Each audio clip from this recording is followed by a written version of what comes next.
This is the part of the stream that no one watches because it's still loading.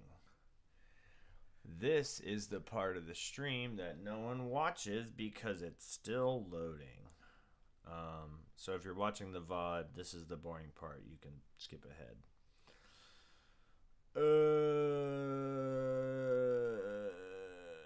Got my stopwatch, got my Coca-Cola. King BP, yo, yo, yo. King BP in this mother...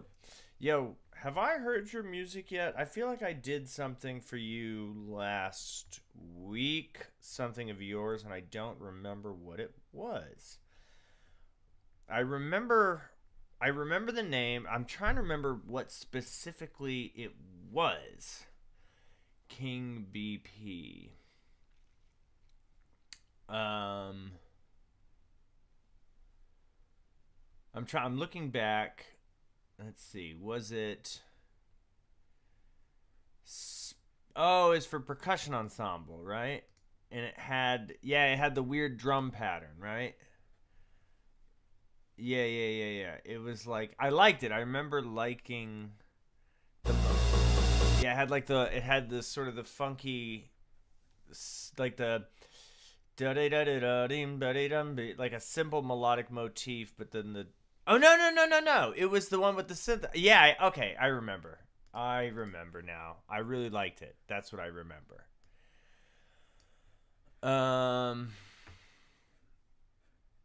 I remember liking it. I think that's a terrible. That is a terrible reconciliation? Remembrance? I don't know. Get the piano going. We're gonna get started here in about 3 minutes, man. I don't know where everybody be. Spaceman Spiff. Ayo, total new here. One of the first things I've done.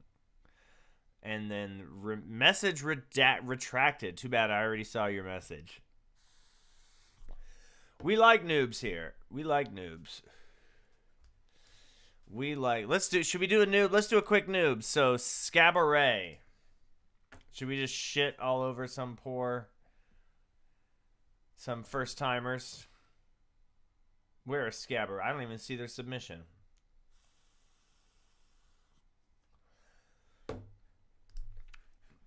Where is your submission? Low effort. Does it have to be a score? It can be audio only. There's no rules. Why do people always be thinking that, like, oh, it needs a score? No, it doesn't need a score. I mean, I guess it's fair. Live music. It can be anything. It could be just like you farting into a microphone and then putting it into a fun rhythm. And, you know, if I can listen to it, it's music. Maybe it's visual music. Maybe it's not even audio. You know, maybe it's a painting. And you're like, this is not a painting, this is music. I'll be like, well, shit, let's talk about visual music. Might is new. Hello, Might. Might, did you submit something? I'm not seeing anything from Might. Let's go, King BP. Bop number 1. Bop number 1. Bop number 1 by King BP. Oh, yeah, it's a bop. Hey! I like to stay on my motherfucking bop shit. Stop it, pop it, drop it, I'm on lock shit.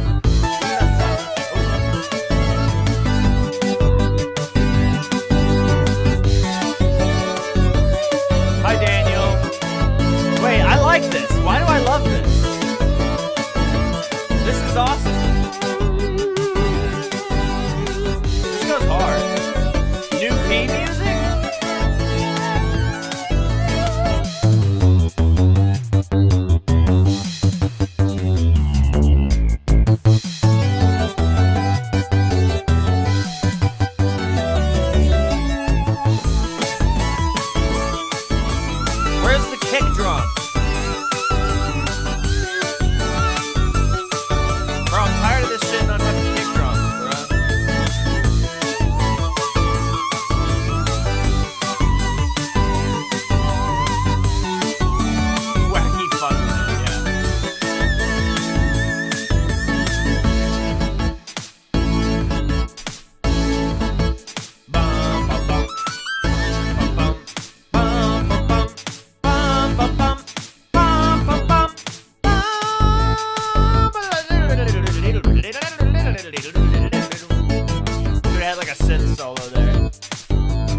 Oh, not the fade out. Boo. Boo, fade outs. Ladies, gentlemen, non-binary friends, welcome to the Wednesday night stream.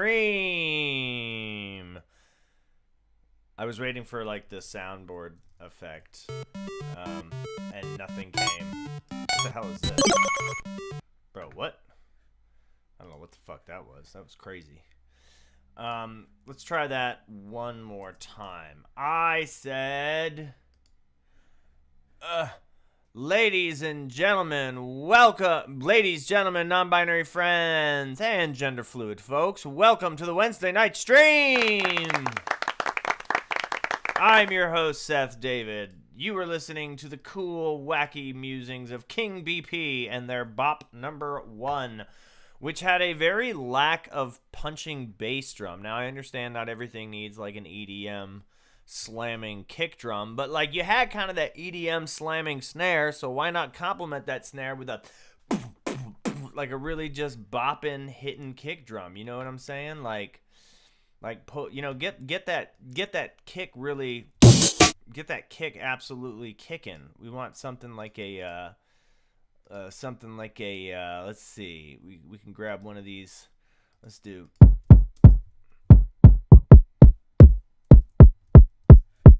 you know, something like one of these. Let's see here. Can I I'm gonna see if I can play this in time.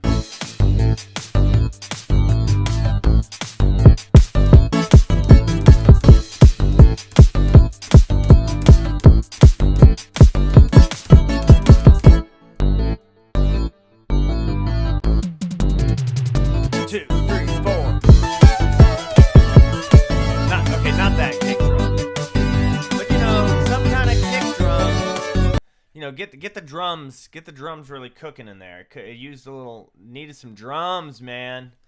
A little more heavy on the drums. We're trying to get to 25 million likes or 5 super chats. Okay, so far we are very close to our goal. We are at exactly 1 like, so we're very close to our 25 million likes. And we only have 5 more super chats to go before we reach our goal. So, grass is always greener, right? We're 0 for 5, only 5 to go. When you think about it, that's actually pretty good math. Yeah, a lot of A Mixolydian, right?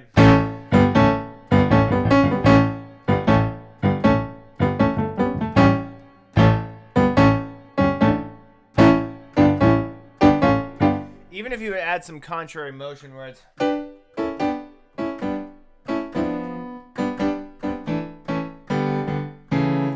Because, hello, a superb violin with the 80,000 something. I don't know what IDR is, but to USD. Thank you for the 80,000 of something. Indonesian rupiah. So if we do 80,000 of the, bro, get out of here. What is this?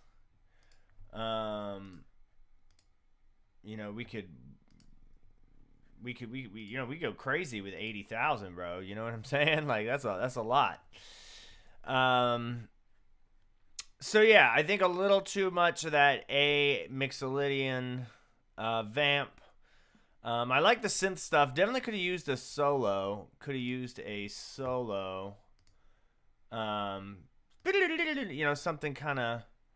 Something kind of fun. Would have been nice.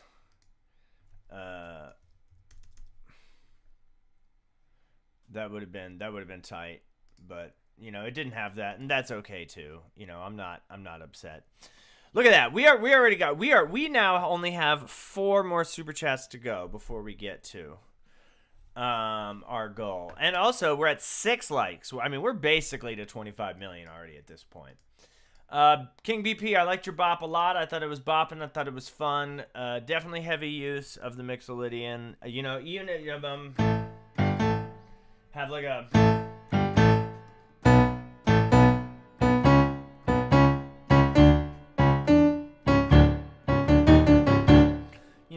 maybe add a little chromaticism. Punchier drums at certain points, you know, because you got to think, if it's instrumental music, like, you really got to make people want to dance. You got to make people want to feel it. I mean, I'm not saying that instrumental music has to be dance music, but low-key it kind of works better if it is. Yeah, solid. 7.8. 7.8 out of 10. Oops, not out of 20. 7.8 out of 10. 7.8 out of 10 for our good friend BP King BP, who is always rocking, rolling, and stay controlling. Yes, we love that. All right, weak Indonesian money. You're hilarious. Superb violinist with a choral piece with the 80,000 Indonesian rupee donation. 80. I mean, I'm basically rich at this point with 80,000. You know, that's crazy. You know what you can buy with 80,000? Absolutely. You could probably buy like 4 of these. Immaculate Conception. I'm going to go ahead and say this is about virgins getting impregnated by supernatural spirits. It sounds creepy when you say it like that. But I'm not wrong. It's about ghosts raping virgins. Okay. All right. Calm down, sir. Calm down, sir. Calm the down. It's not just choral. It's got a little orchestra. That's fun. We love the orchestra. Let me get my... Oh, weird. I had the wrong window open. Transition. Here we go. Ladies, gentlemen, non-binary friends, and gender fluid folks, this is Immaculate Conception by a superb violinist who put superb violinist on the score, but then also included their full government name in the file, which I will not read out of respect for the living. Here we go.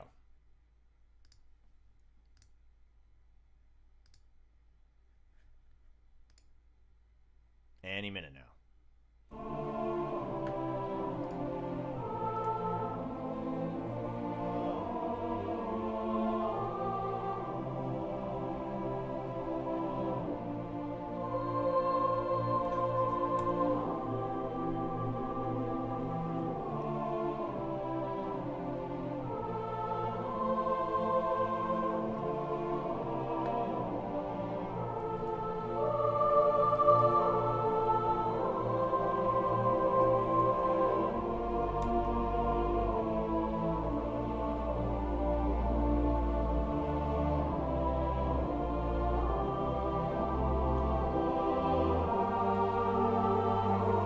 This is actually really good.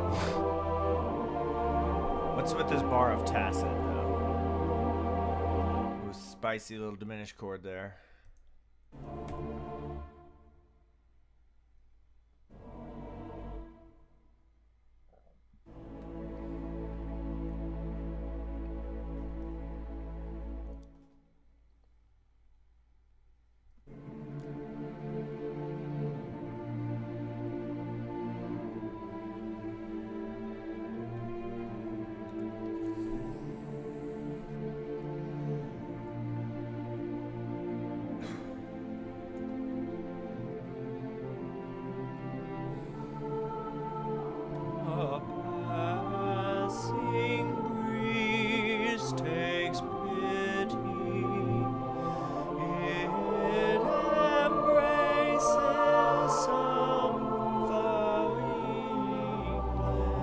Nice little 5 of 5 there.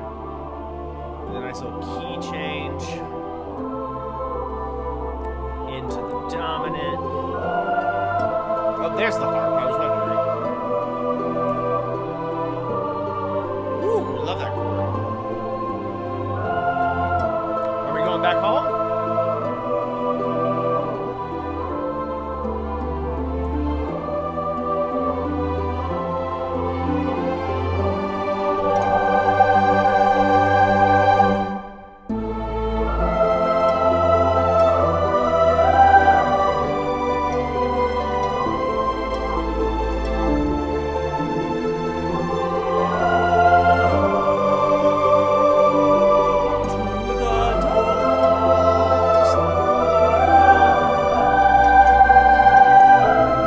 great.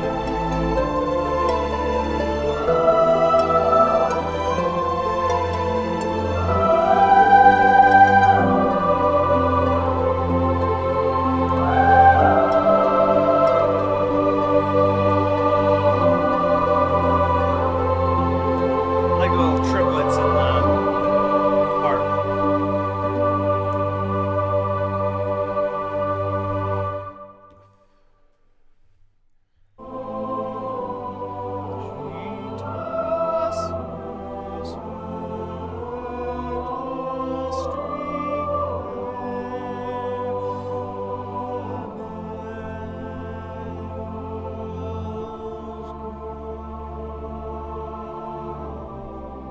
Oh, wait, what?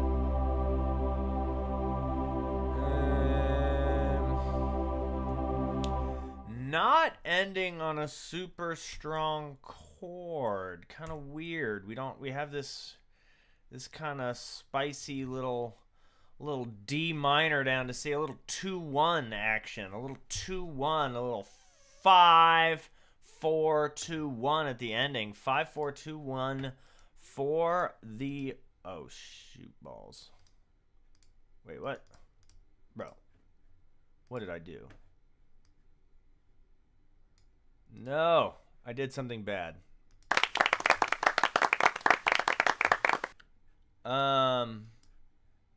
Yeah, that was cool. That was great. Fan-friggin-tastic. Does anybody know how to turn your taskbar from tiny to large on a Mac? I accidentally made my taskbar small, change size Mac. The dock bar, I made it tiny, and I don't know how I did that. I changed it. System preferences. Sorry, this is going to piss me off if I don't fix this right now.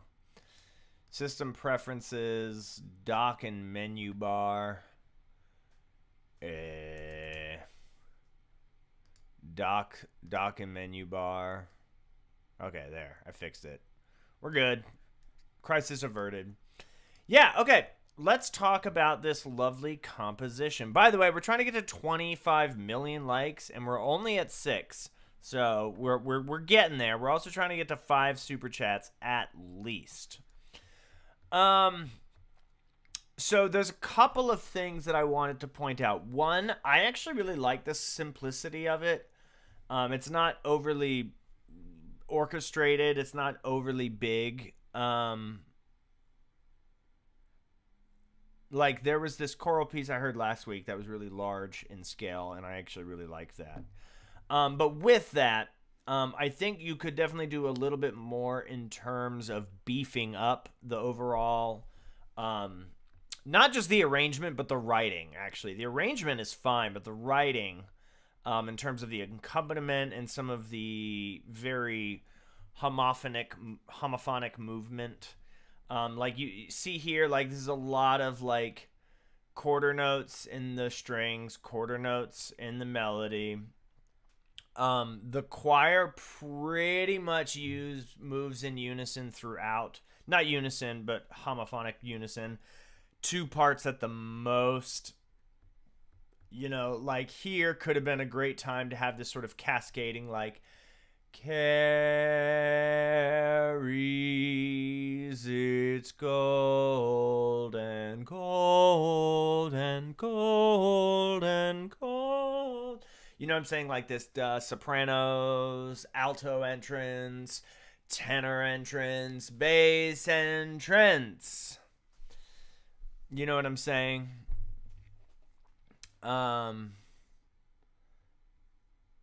Yeah, no, I'm not saying that the instrumentation is bad. The instrument, I will never criticize somebody for for their instrumentation choices, unless it's like a boring instrumentation. But in general, for like instrumentation, like you work with what you get. There's, you know what I mean. You're not going to necessarily, like, I know that as well as anybody. You write for the pieces that you have. It's the treatment. It's very, very simple. Like this stuff, you know, this is just a lot of the strings doubling what the voices are doing Whereas even here, like at the end, like instead of having these walking lines, what if you just had a lot of whole notes tied, you know, and the whole notes sort of sustaining these drones, you know, changing with the harmony as needed, but, you know, having more sort of static string lines. And then, you know, maybe the harp is playing the doubling in the voices, but the string, you know what I mean? And then for no reason at all, the violins 2 and 3 aren't playing. You know what I mean? Like, I get it. They come in the next page, but it's kind of like, I don't think it's going to have the same impact that you think it's going to have. Like, oh no, I'm delaying having violins 2 and 3 come in, you know, until the 4th bar. It's like, it's not going to be this huge, powerful moment. You know, this is a very subtle thing. So fill out what you can. Don't love the bars of Tacit. Where are they? Here. And it's not that that's not that I dislike the silence. I just would, like, as a conductor, I would conduct these bars because there's no fermata. So I assume that it's like a fermata to 4 beats of metered silence into downbeat fermata. You know what I'm saying? Like, if that's really what you want, that's cool. But it's like, is it important that it's 4 beats of silence, or can it just, you know, should there be a fermata on it and then indicate like long or short? But I don't know. Maybe it is supposed to be just 4 beats of silence. And then you do it again here. Could be impactful if you have a little like pizzicato, you know, a little pizzicato harmonic on the violin. Bloom. Or something. Can you play pizzicato harmonics on a violin? You must be able to, right? Of course. Okay. Sorry, my brain just stopped working for a second. So yeah, a little more cascading, right? You know, this like delayed entrances in some of the vocal writing. Beef up some of the accompaniment so that it's not just like essentially doubling what the choir's doing. And I know it's not actually just doubling, but essentially. Like, I like this harp part, but I just feel like you could definitely do a lot more with some of the instruments and what the instruments are playing. I would probably rebeam this for the singers. No shade to my singers, I love you. But there's bum bum bum like it's probably better to have like the dotted 8th and then the 16th tied to the 8th on here. So just making the big beats very clear. Yeah, again, just a lot of homophony. But yeah, it's cool. It's good. I like this a lot. Really well written. I mean, harmony and chords, beautiful. There's a couple of really beautiful chords in there. This is great. This is a nice 8 out of 10. That's an easy 8 for me. Oh, hell yeah. We went from 7 likes to 8 likes. We're so close to our 25 million.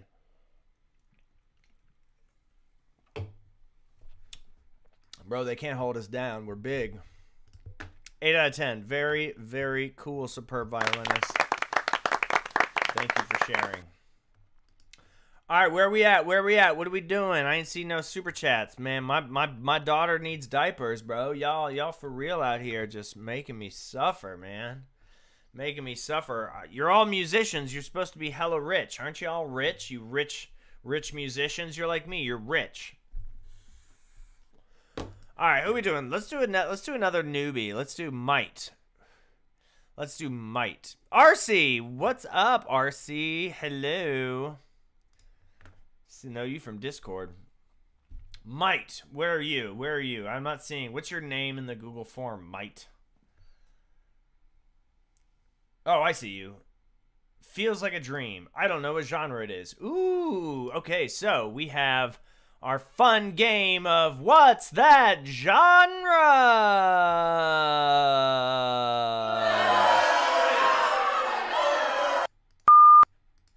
Here it is. Feels like a dream. Might.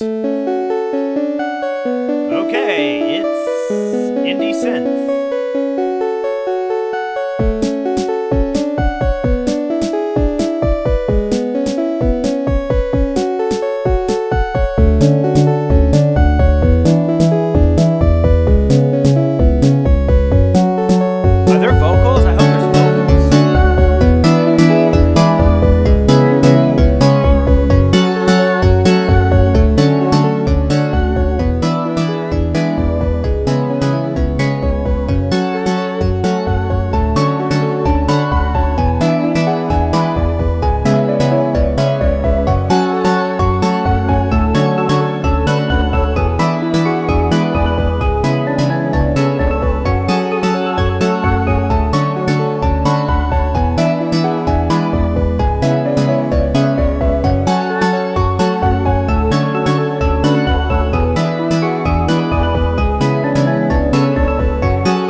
love the little B3 organ. Not bad. Not bad at all in any way, shape, or form. That was pretty cool. Okay, I think we need to talk about mixing. We gotta talk about mixing, bro. Y'all out here actually low-key kind of making my shit hurt.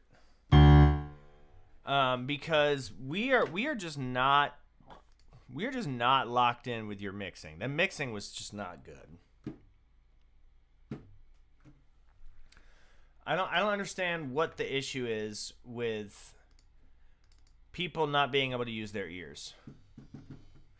And I say that with absolute love, because that was actually a really great track. It was short, it was sweet.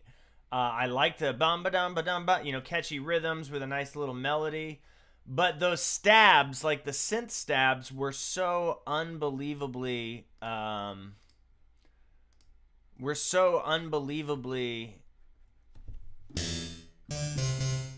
dull. I mean, overpowered. I don't know why I said dull. Sorry, Okay, I think I'm gonna do a mix tutorial here.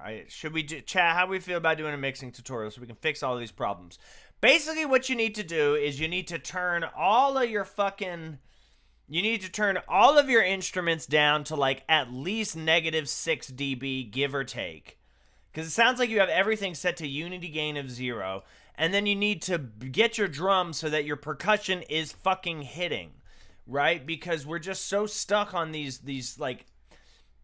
We get to the like, oh, now the beat comes in and it's just completely and utterly washed out by everything, because you have everything set to like what I imagine is unity gain, and then you don't throw anything on the master. Throw on a master limiter and just like fucking crank it up and then adjust the levels. One of the greatest pieces of advice that I ever heard when it comes to mixing is not hard.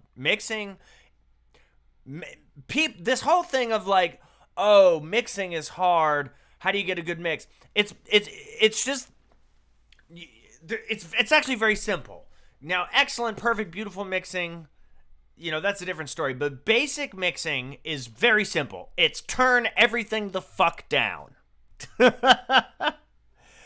Turn everything the fuck down so that you have tons of headroom. So that means your entire master channel should be at like -4 dB. That's called headroom. You need to have headroom. You need to turn everything the fuck down so you have at least 4, 5, 6 dB of headroom.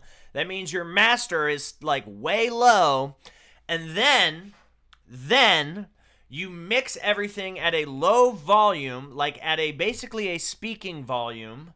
So this is the most important. This is one of the most helpful things I ever learned. So you sit here with your mixing monitor, and then you turn the volume up just so it's loud enough that it's at like a mild talking, so that if you were talking with someone else having a conversation, you would sort of hear the music in the background. So turn it so that it's that low, and then listen to the mix that way and balance it. Don't turn anything up yet.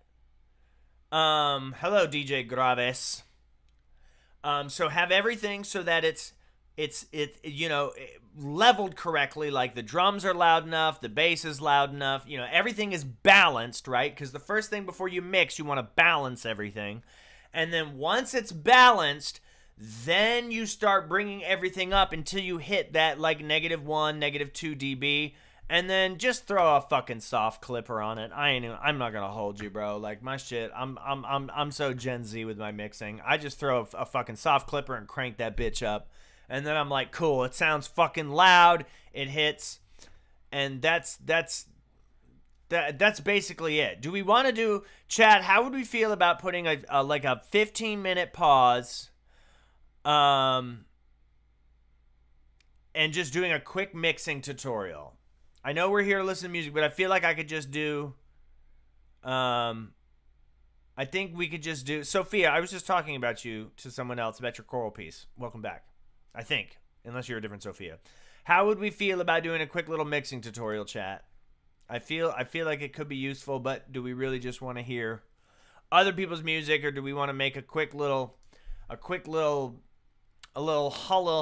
hullabaloo silly McSillerton on the mixing. I feel like it could be helpful. I'm not trying to be extra, but I feel like it would kind of work. Just a real simple, like pads, bass, just nonsense. You know, keep things interesting. We haven't done that. Yeah, you are Sophia. Okay, cool. Yeah, I was talking about your piece the other day.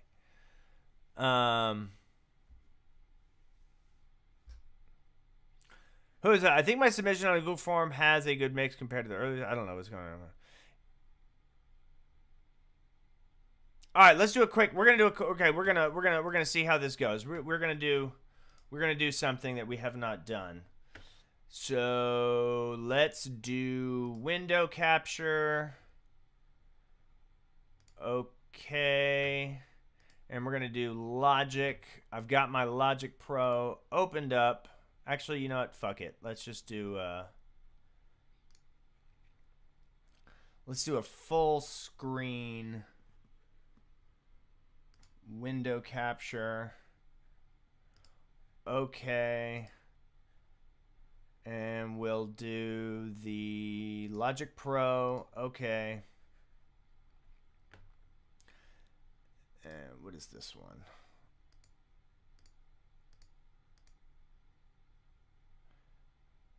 And delete that one.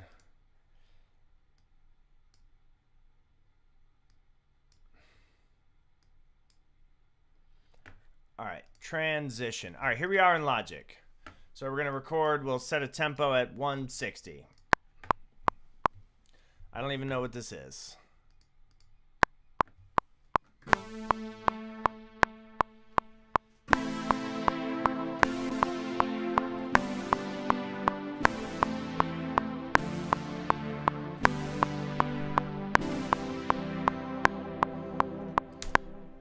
Bum, bum. That was a terribly boring chord progression. Let's do one more.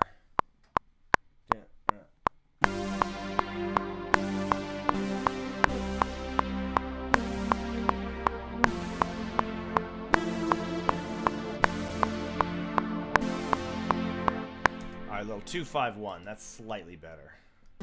Blimp, blimp, blimp. So now we have our little...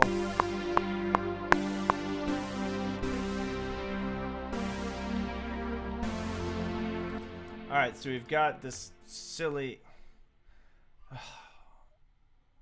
I actually don't feel like doing this.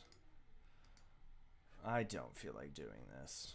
I feel like I'm regretting wanting to do this. I don't like writing music on live. It's not my favorite thing.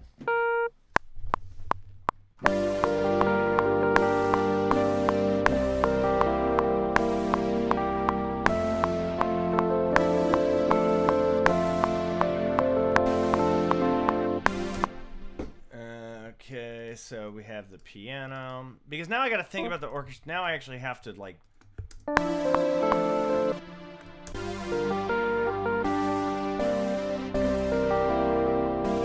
No, this is awful. I hate doing this. I'm not doing this. Change plans. We're not doing this. Because I need to actually have something prepared if I'm going to do this. Because I'm going to get stuck and I'm going to do this all in the wrong way. And I don't want to do that. But yeah, cool piece. Cool piece. Just, yeah, work on the mixing, you know. Other than that, tight.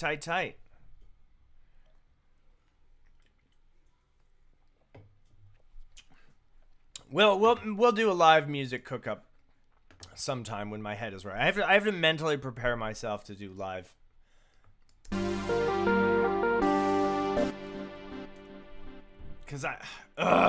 Because like to me it's so much about sound design, right?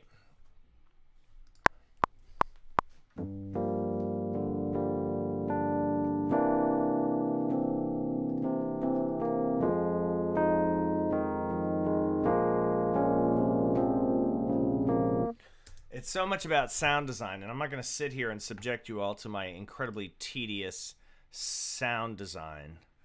All right, well, let's just do a quick one, a quick little. All right, so we'll do.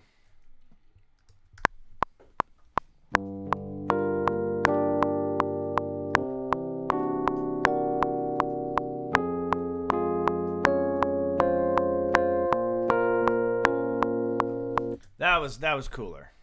I like that better.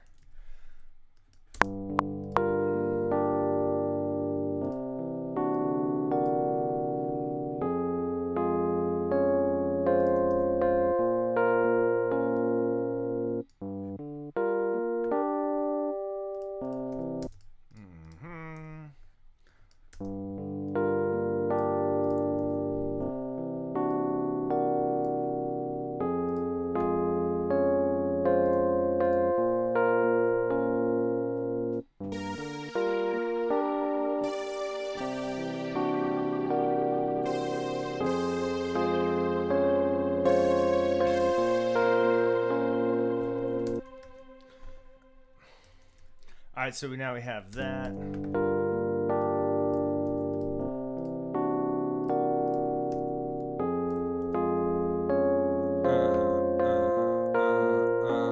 Then. All right, cool. For some reason, my pedal information is not getting recorded as I'm copying and pasting, so I'm gonna have to render this down. So I've got kind of like a 2-5-1-4 with a key change halfway through.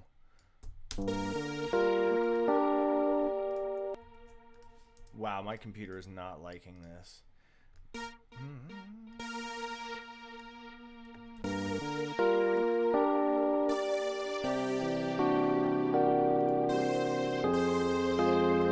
Oh, I see what's going on. I see what's going on. I need to put in the... I need to put in the fucking... The pedal automation got moved to the beginning. There we go. So now that should be working.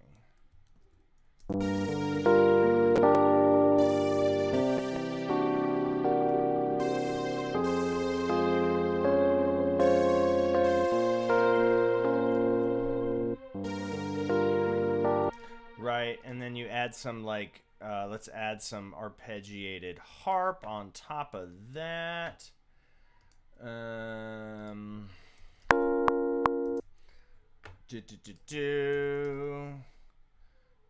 So some fun, funky arpeggiated harp. And record that.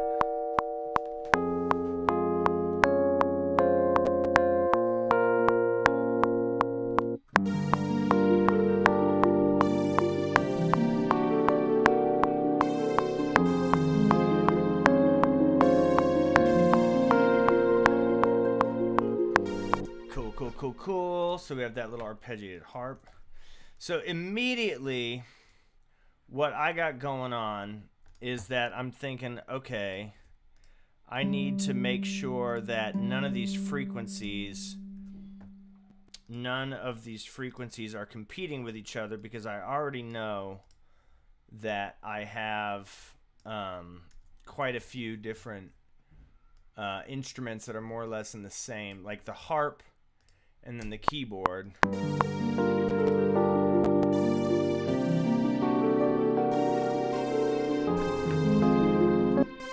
Dum dum. Right, okay, so now let's add a little kick.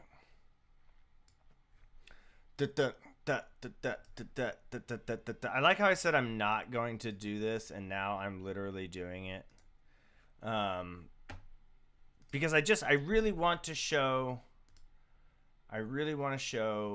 this thing that I'm talking about, because it's important to me to communicate my incredibly sophisticated knowledge that I definitely 100% have, and I'm not gatekeeping in any way, shape, or form. And if you think that I am, then you are mistaken, because I would never gatekeep information. That's not what I do. That's not what I want. So here we have our kick. So we have a synth line, a keyboard line, and then a harp. So I'm going to open up the harp, and then I'm just going to shelf off some of the low frequencies. So I'm EQing out the bottom just so I make room for when the bass finally comes in. You know what I'm saying? All right, and then let's rename this kick and go into the kick. 1, 2, 3, 4, 2, 2, 3, 4.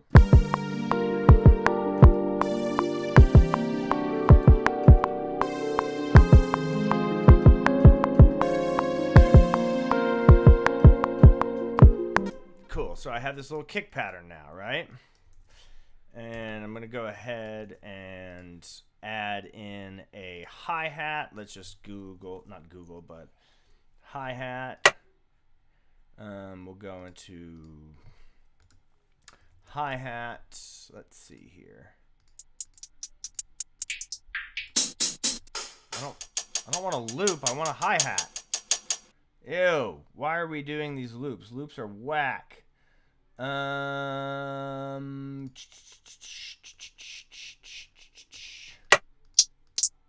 This'll work. And now I'm just going to add a really simple hi-hat pattern into it. So here we go with the hi-hat pattern.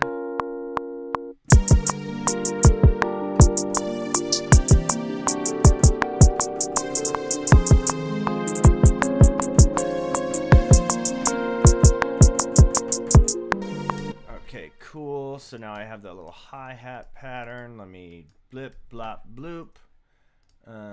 Do that. So now we have that, and then we're going to add a clap. Let's just find a nice metal clap. So right now I'm mixing everything significantly lower in terms of the clap, in terms of the drums and the overall. 1, 2, ready, go.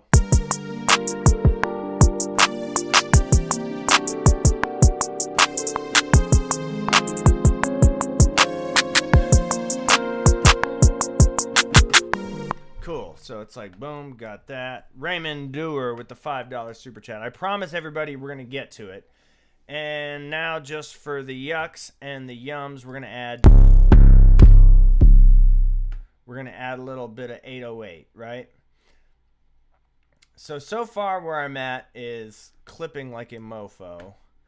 Everything is turned way down. And now I'm going to make sure that I have the attack on my 808 turned down so that it's got kind of this one. All right, here we go.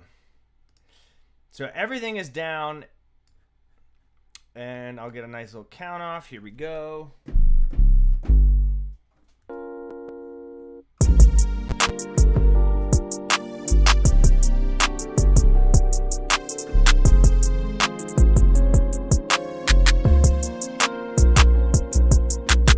Cool. So now I have like headroom to sort of mix around with the stuff that I actually want to work with. You hear this basic mix?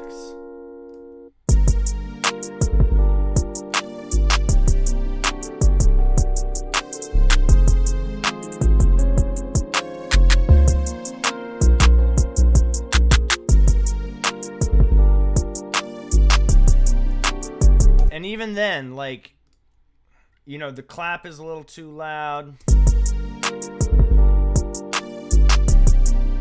Dun, dun. This note's off beat.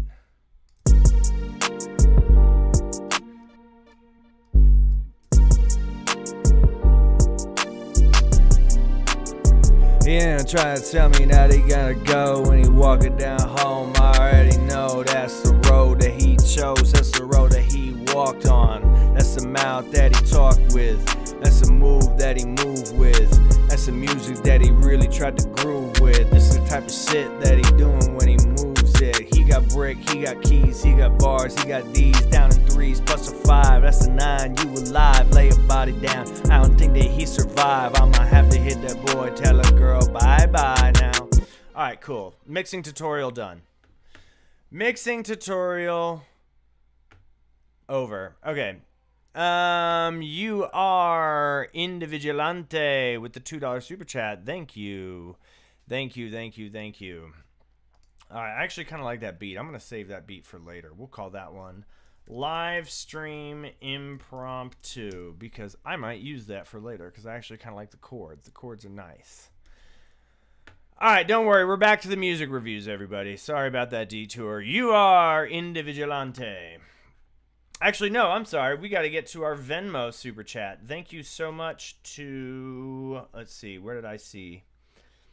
What's your name? Raymond Dewar. Bro, Raymond Dewar put his YouTube link in the Venmo. Can you put it on... Raymond, can you put can you submit the form? I'm not going to click on the YouTube link on my phone because that will be too much effort. Raymond Dewar, Symphonic Dances. Here it is. I found it. All right, let's go. Let's go. Symphonic Dances.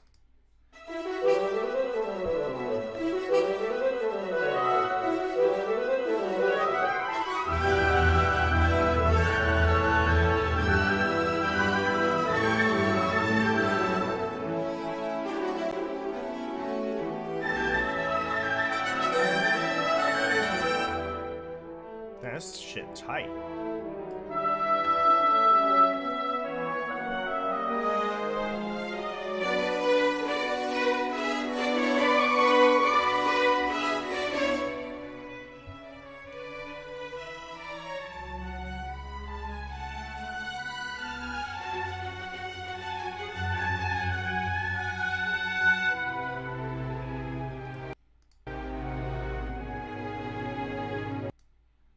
Sorry. Whoa, what happened? Alright, we gotta find where we are in the score.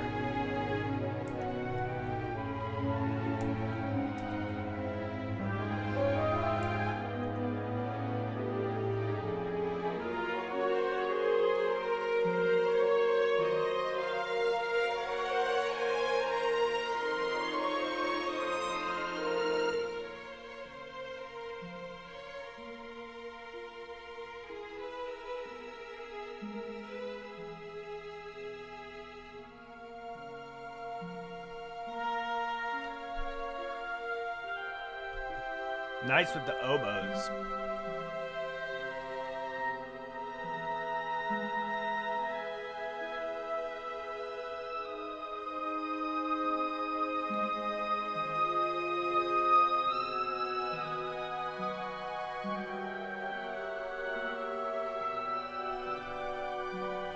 This is great.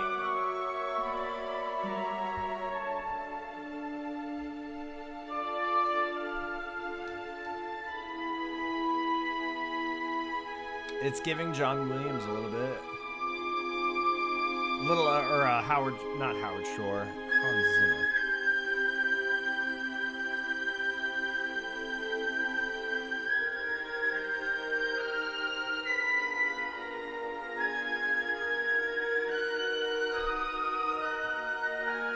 It's very slow.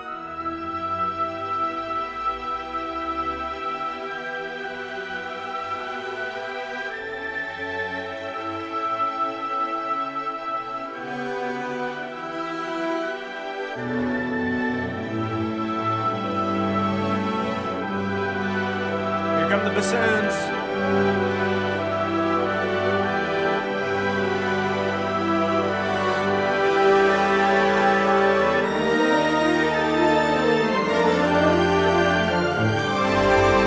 Excellent.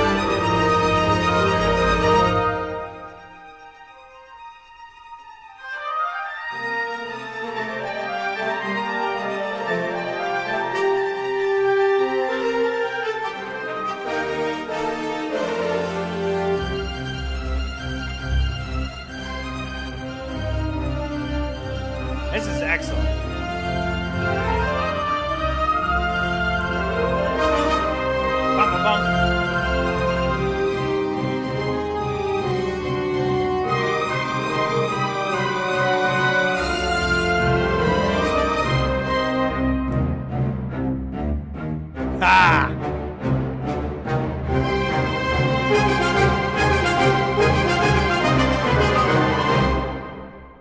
Oh! Oh! Oh my God. Wait, what is this? I don't know what that was.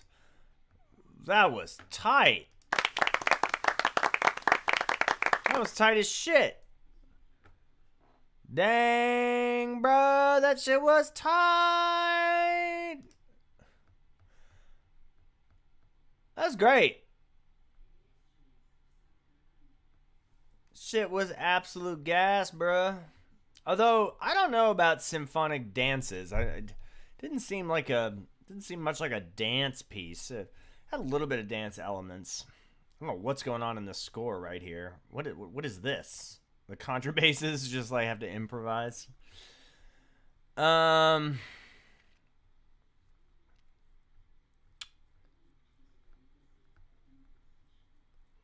engraving is not very good, but that's neither here nor there. I feel like it ended right at the climb. Oh, I see. Yeah, it like ended right at the climax. Also, what is going on with the score? How come I can't see the contrabasses? I feel like it ended during the climax. Like a little bit of some edging going on. Like it finally got to like, it felt like it was building up to this moment and then it stopped, which, you know, I get the idea of, you know, leave your audience wanting more, but like, bruh, the whole thing was like one big build up to this like 4 seconds of music. Dum dum da da da dum da da da dum da da da dum da da da da da da da da dum. It was like, what the hell? I like all the slow stuff. That was really pretty. Great orchestration. Great orchestration. Good pacing. Very cinematic. Very, you know, very cool. Ooh, those rhythms. Is that slow? Yeah. Okay, I see. That's not bad. Sweet little moment here on page 3. Kind of this transition where the horns have a nice little moment. I love that. Very sweet. That's a great little transition trick, by the way, where these the strings and the horns kind of have this transitional moment, but only using the cellos? What is going on with your string section? Violin 1, violin 1, violin 2, violin 2. Put the violin 1s and 2 on the same staff with Divisi. This is confusing to read. Yeah, my big note would be it definitely felt like a large buildup that did eventually, like I was actually in, spoiler alert, I saw the double bar, so I knew it was about to end. But it was like, it kind of felt like it was building and building, and then when it finally got to where it was supposed to go, it just stopped. So that kind of confused me. It definitely needs to go on longer. I like the very lush sort of romantic use of your, you know, your treatment of the minor modal, but yeah, I don't know, your use of minor tonality. I feel like that's a silly. But it's easy to fall into this thing of like, oh, it's minor, it's sad and big and dramatic, but like it's actually very tasteful. So yeah, your harmonic sensibilities are definitely locked in. A little bummed out that it didn't have any percussion. I feel like with an orchestra setting this big with this many winds, I mean, this is like a huge, you know, a pretty big orchestra. To not have any percussion is just a misstep. Like honestly, like you put in this much work and didn't have any percussion, and it really could have used some. I'm not saying a lot, but like, you know, some parts sounded really nice with the keyboard celesta, maybe some vibraphone, light cymbal work here and there, you know, definitely some timpani. That would have been tight, man. I would have been down like a clown in someone's brown, if you know what I'm saying. Don't have any slurs. Oh, you got a few. Okay. Yeah, definitely add in some more articulations. Good pacing, good composition. Overall, really effective, meaningful piece of music. I mean, this is great. Yeah, points docked for, not having percussion. I'm not going to dock any points for the formatting and engraving. Like, this looks like a pretty rough... Like, I would not give this score to a conductor without cleaning it up first. The pages are cut off at certain parts. Some of these spellings, like, just do D to E flat here on the half steps for the wins. Elaborate on the synthesizer part. As a conductor, I'd be like, what is that? Like these chords in the synth, like what the fuck is this? Like break those up into two hands. But I'm not gonna dock any points. Yeah, and like the DVC and the strings, I have no idea. Like it actually makes me wonder if this was written in a DAW and then you kind of just like default exported into a score and we're like, yeah, that's good enough. But other than that, man, the big structural issue I have is that it doesn't. It kind of just builds and then ends.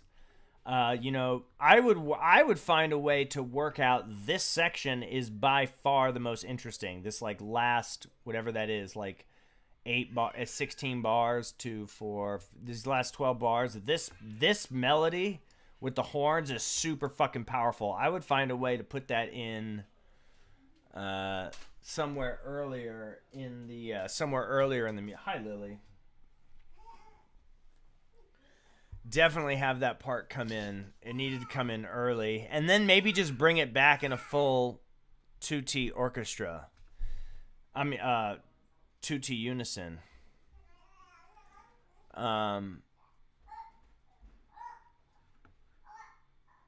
How should it end? I mean, that's up to you. Like this can be the ending, but like this part is so strong, it should also maybe be in the middle somewhere and then have it end also. Hold on a sec.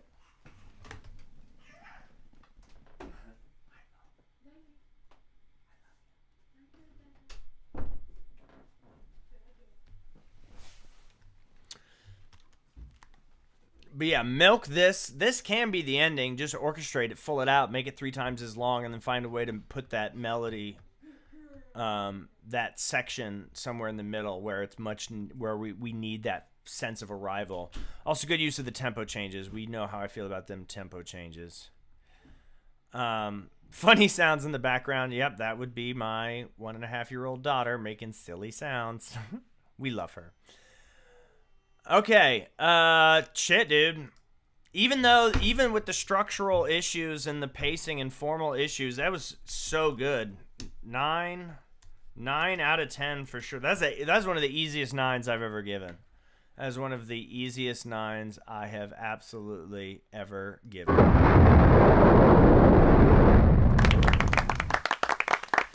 Thank you so much for sharing, Raymond. Love, love, love, love, love it. Okay, who is next? We got some super chats. We got some super chats here. We got, McNeil Sketchley, of course. We got Your Indie Vigilante.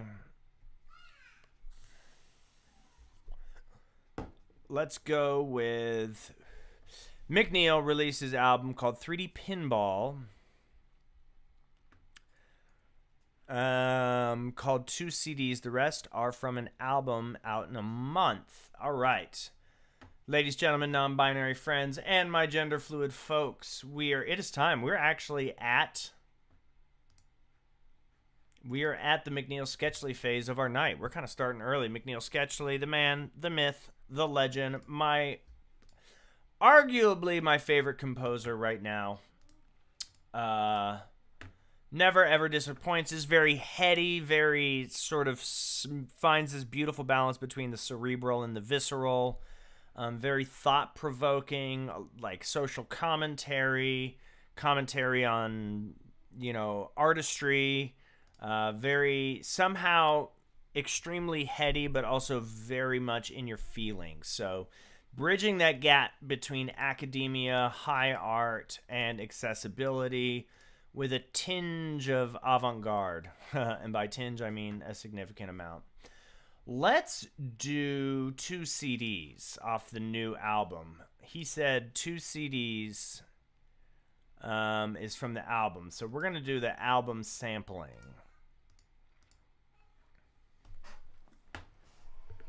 This is a long one. I'm down for it. Here we go. Think piece. Found art, found object. ASMR vibes. Dig it.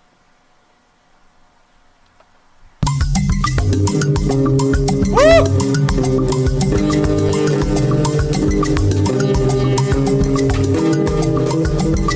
Oh my God.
From 2 CDs.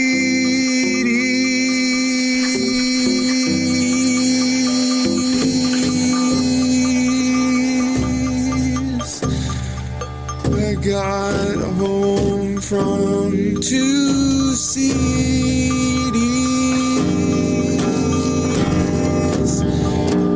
I didn't choose.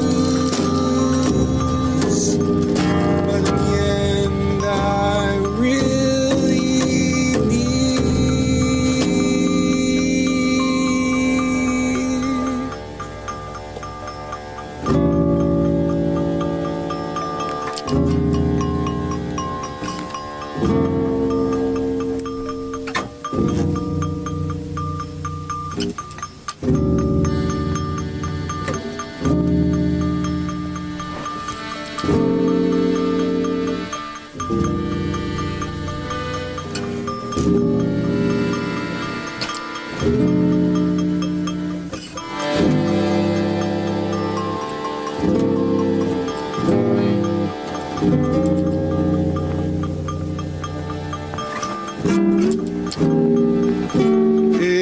as if the queen has lost her dancing shoes.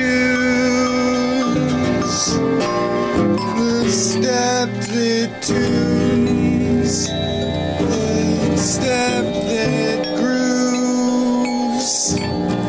It's like all the music's gone down to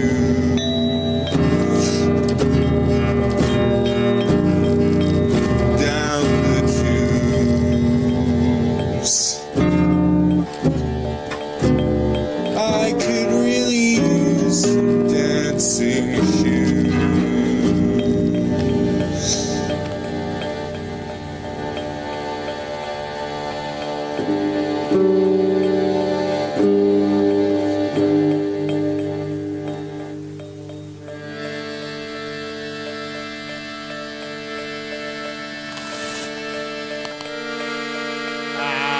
Here it is.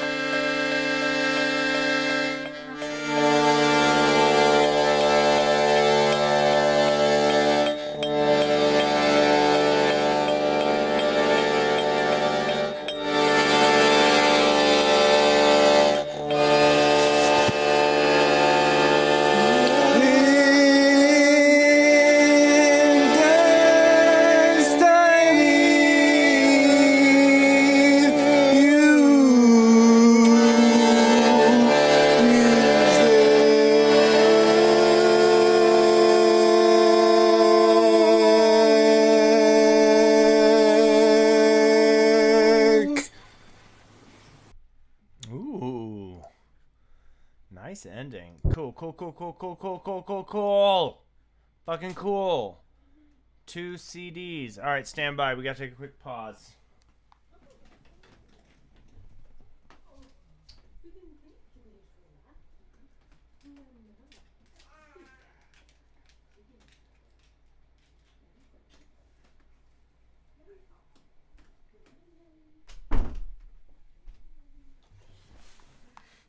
Two CDs. Opens with a groove, a strong groove. That doesn't come back. The 2 CDs, the 2 ideas, the consistent, less. I don't really do reviews of McNeil's music as much as I do analyses, right? So my interpretation. So, the idea you have a very, actually, frankly, groovy as fuck. And then the sort of arrhythmic, discordant guitar playing underneath. Then we have that bell sort of just endlessly plinking over on the left side. So you create this really juxtaposition between, a feeling of like something you can nod to, with this stuff.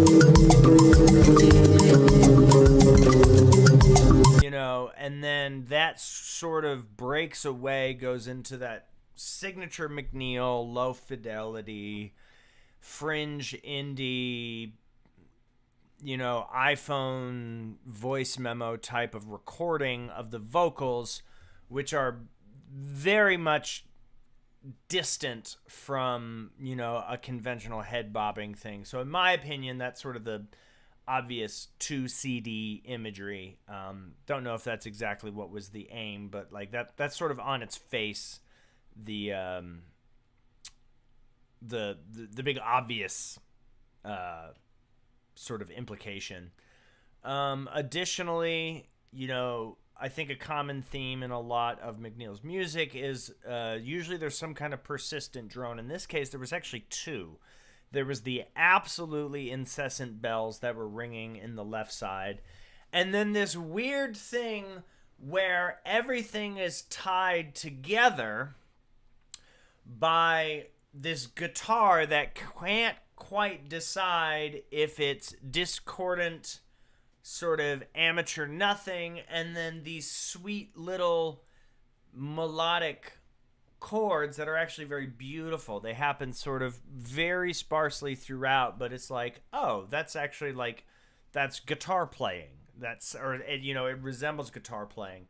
So when you have these 2 different things that are diametrically opposed, blanketed by something that can't decide which of the two that it is, that's what creates a holistic unity within the construct of its compositional form. And, that's that sort of that excellence of craft. And that's that heady stuff, right? That's that sort of academic stuff. But then vibes alone, I this is like, in a tent, eating fucking mushrooms in the middle of the forest. There's like almost something pornographic about it. In that it's voyeuristic, and there's an otherness and like I almost feel like I'm looking where I shouldn't be looking. I'm looking into this person's soul. I'm reading somebody's journal, and I'm really not supposed to be reading it, but it was just laid out here for me to read. So I don't know what you want me to do.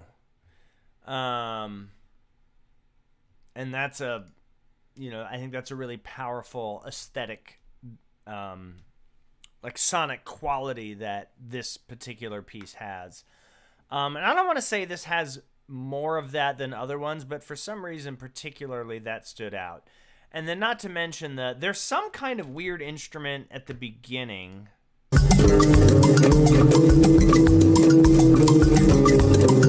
I don't know, that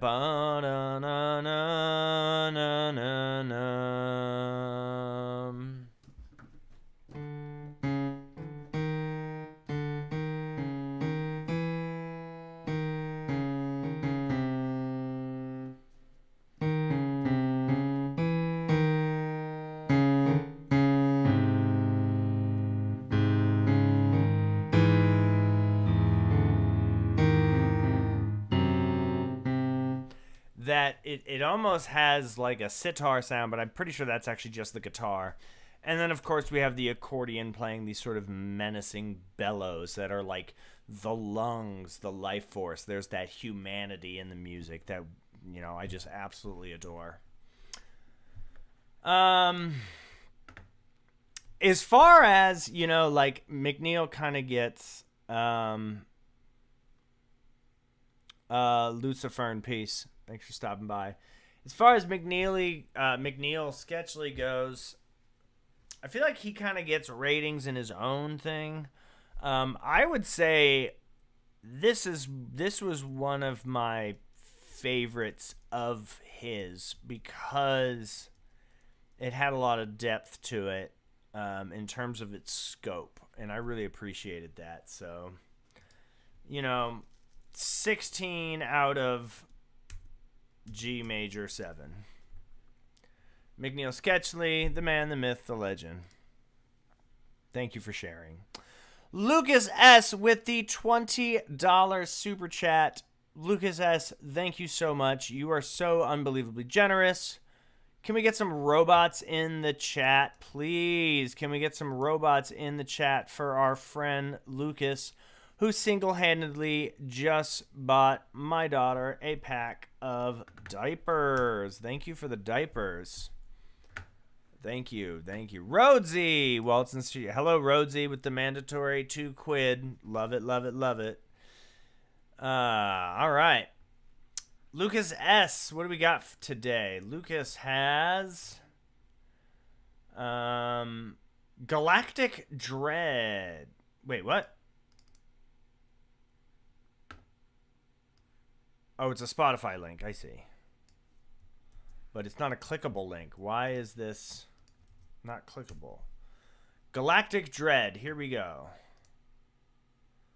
By Lucas B. I'm excited. By the way, I'm sorry, Lucas S. By the way, Lucas had probably my favorite piece ever on one of these streams last week. So, warning, Lucas, you are about to enter extremely dangerous territory where this is like a thing on my stream where people have the best piece of music and I absolutely fall in love with their music, and then, or I fall in love with the piece and I gas them up, and then they have a follow-up and it's like, that's some big shoes to fill because you just blew my mind. And it's like, can you blow my mind twice? Why do I gotta log in? Open Spotify, bruh.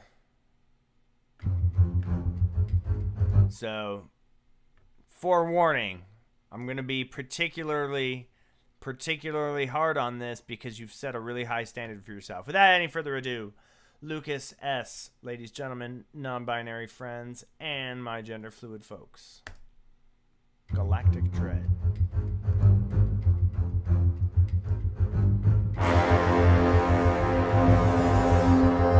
Good strong start.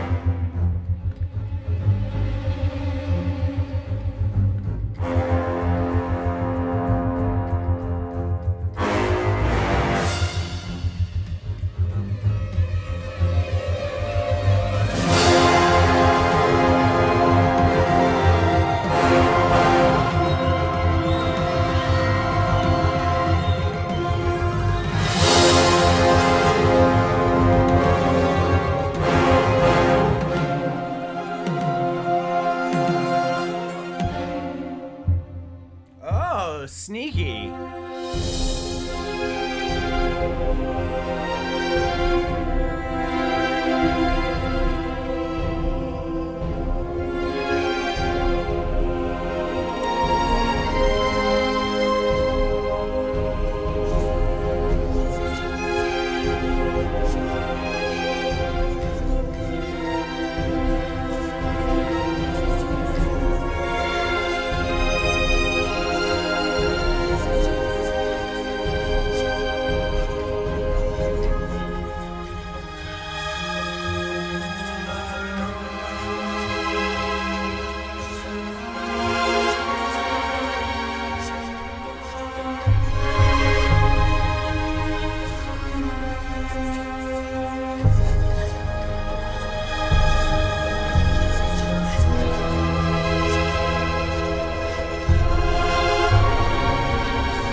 Wait, I'm sorry. What was that? Listen to that hi-hat. What is this?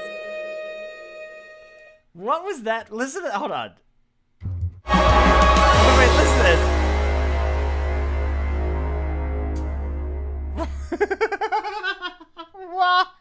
Why is that in there? What is that? That hi-hat pedal. Wait, one more time. What is that?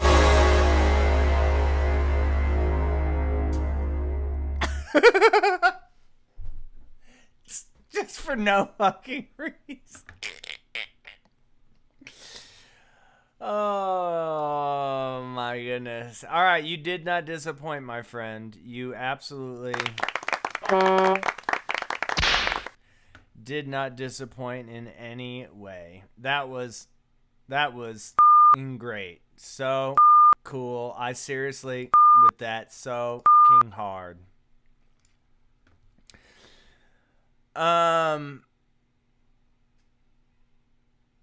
So, you said your friend recorded it. What of those are live instruments? I'm a little confused as to what made which of are the drums real? I'm trying to figure that out. Okay, so there's some things in there that I would have done a little bit different. But not many things. One, that ending was spectacular. That ending was super, super fucking cool. Where it just went into full-blown, like, Phantom of the Opera, fucking rock opera, space, choir, crazy shit with that high soprano. This part right here...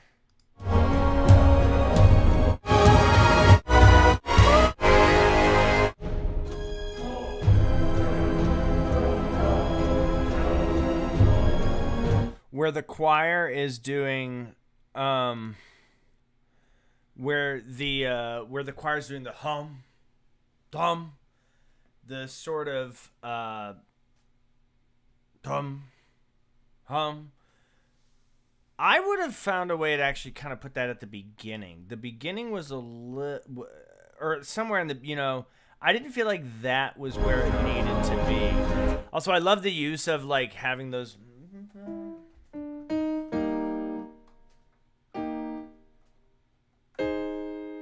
Like the, what is that, like an A flat major?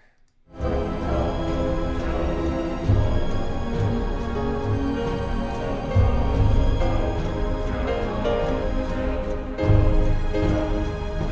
the A flat major chord is beautiful. Next to like that.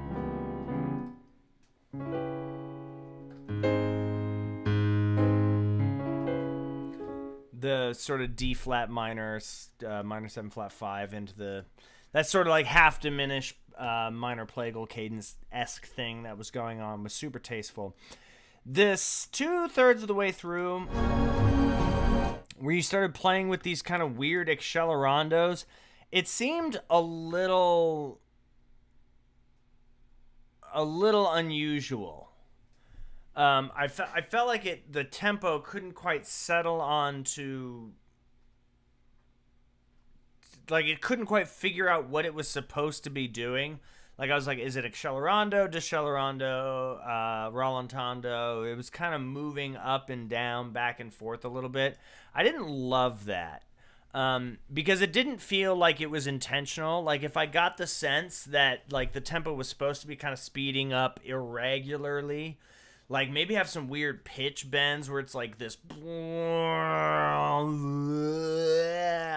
Like, having the pitch and the harmonic material sort of reflect this, you know, sort of sludge that starts unfurling.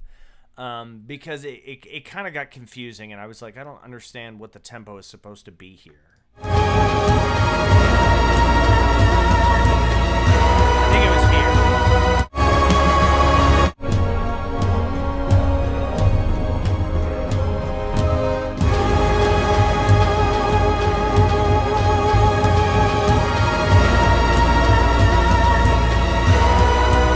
Yeah, so, okay, I knew I wasn't tripping. Yeah, it's speeding up irregularly.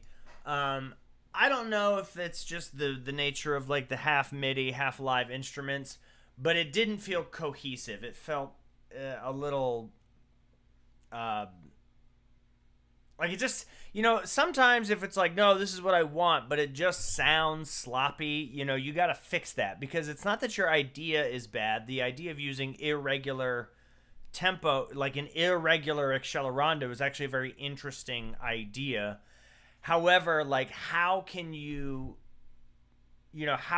implement this idea of an irregular accelerando without making it just sound sloppy? So, like, my first impulse would be reflect that also in some of the pitch material and the harmonic material, you know, like the lack of direction. Make that very clear to the listener. It's like, okay, this is getting noisy and confusing, as opposed to, like, oh, the chords are still really pretty, but the tempo's confusing. But the ending was spectacular. Like the build up, into the full face melting choir epic. Fucking, like I said, kind of definitely a little bit of Andrew Lloyd Webber in there. Was super tight. RC, peace. Archie, RC.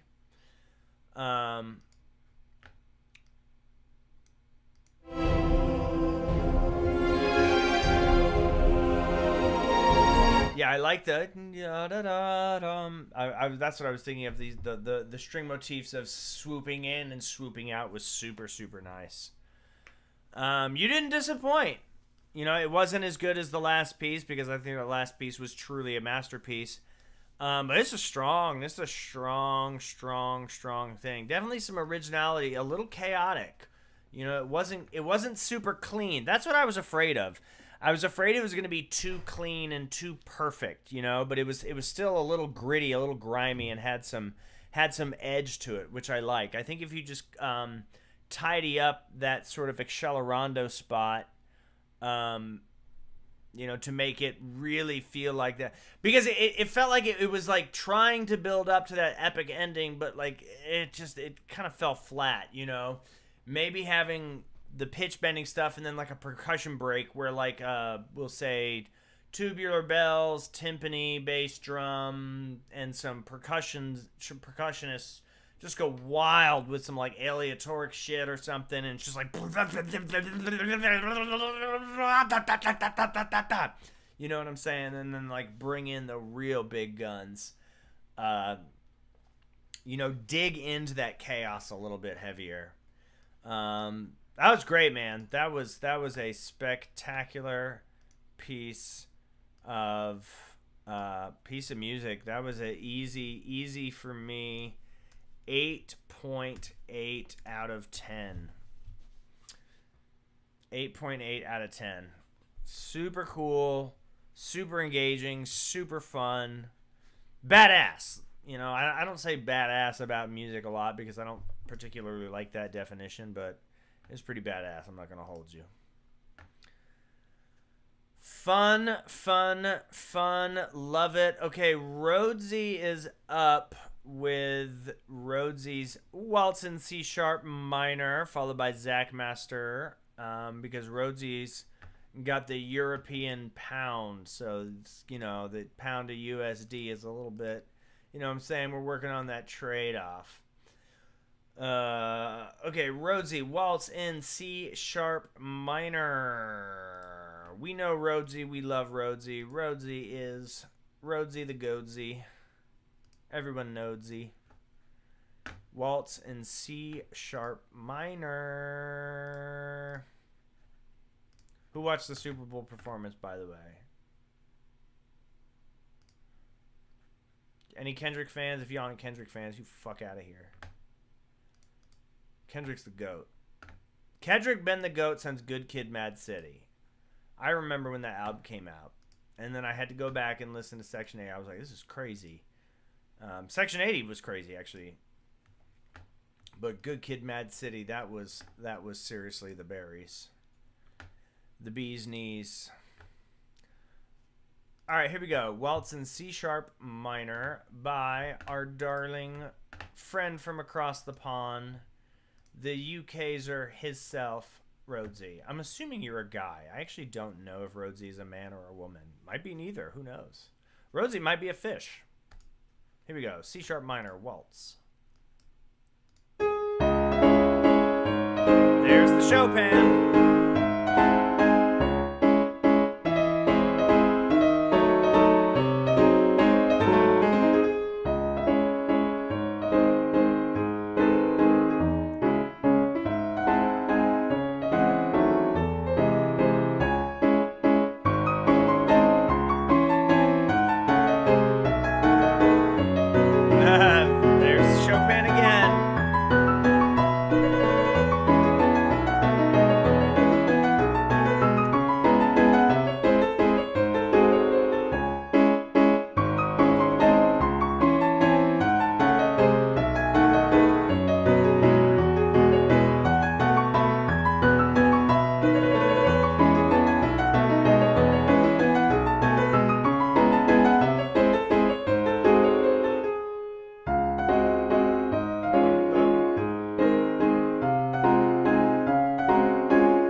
Oh, that ending. La-da-dum, da-da-dum, and then it just ends with that cute little. Make that a piano, not mezzo piano. Hate to see the mezzo piano coming. Rhodes, this is strong. This is strong. You're getting better. You are improving. Oh my God. You're the vigilante. Oh wait, you were behind, but now you're up top again. Okay, you're in the vigilante. You're up next, I promise. You got usurped by the larger donations. I promise you're up next. I pinky promise no crosses count. Swear. Oh my God. Thank you. Thank you so much for the $10 super chat. That's very gracious. I know you need to sleep. I totally get it. Don't worry, my friend. Do not worry your sweet, delicious little head. Rhodesy, this is excellent. Clean melodic writing. A little simple. It's very much homage a la Chopin. I'm not going to, I don't want to like comment on like it sounds too much like Chopin. Why would I play this? Because I would just play Chopin. I don't think that's a fair assessment. I think people who would like to champion and pioneer new music would have fun with this. I would say that a way to modernize this would be to play with the range instead of just having like it starts in the middle of the piano. Like what if you had that like 2 octaves up, so it starts in this play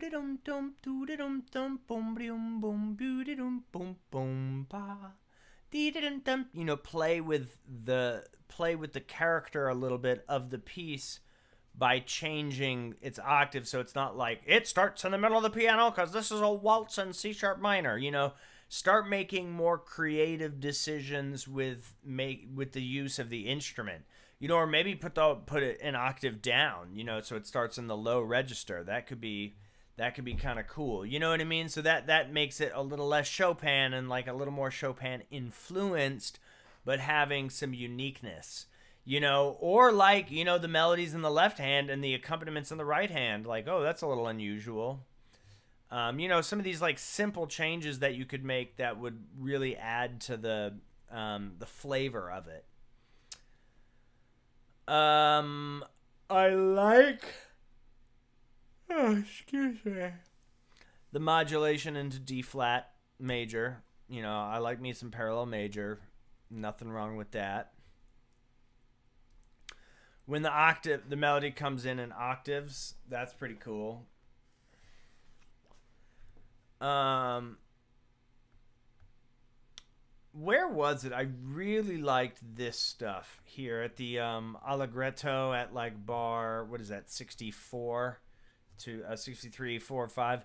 I love where the arpeggios come in the left hand. That was really fun. Like this looks like this would be actually fun to play. You love these ridiculous codas though. Like just adding the Chopin Lisztian codas. I don't know why you love them so much. They're so good. I mean, what did I just say? They're so tired, but it's okay. If you like them, you like them, man. I'm not gonna yuck anybody's yum. This thing with the octaves, though, that was also a really cool part, where you kind of have these, the octaves, but with the step up. So it sounds like an octave, but it's broken apart. By like a ninth. That's really fun. That was probably one of the coolest pianistic things I've seen you do. The octaves with the ninth in between to like the little side step down action. That's pretty cool. Yeah, for what it is, this is strong. I feel like your pieces are getting stronger in that, like, that the fact that you're sort of simplifying is making it more accessible. And so as you get better and better at the simpler things, you're able to, you know, start working towards the elaborate thing. You're on a trajectory forward, as opposed to like starting too big. You know what I'm saying? This is great. This is an 8.0 out of 10. Not the most original, but really well organized, well executed. Fun. Thank you for sharing. Rhodesy the GOAT. Rhodesy the absolute GOAT. Your Individualante is up next with their piece, and they're extremely generous, much appreciated. Bought a pack of diapers for my 1.5-year-old daughter. Your Vigilante, circles and broken bottle dreams live at the masquerade. What? We love the title. What kind of music is it? It's a YouTube video, and it's fucking long. All right, let's see.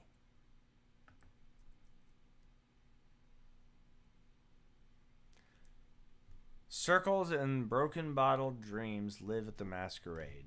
With a title like that, this better be good. If it ever fucking loads. Come on, YouTube. You can do it. We believe in the YouTube. YouTube gods. Oh, is it a live performance? It's a live performance.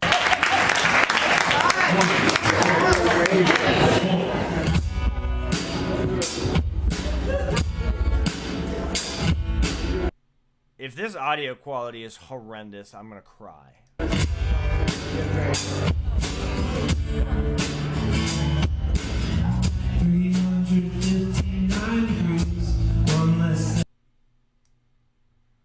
Oh my God, sir. 359 degrees, one less. What is going on with this fucking video? Why is it not loading? Oh my God, I'm so mad.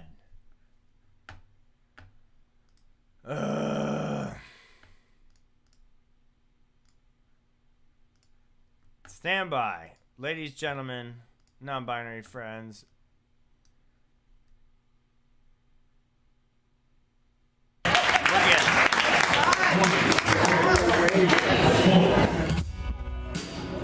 309 degrees to the very end.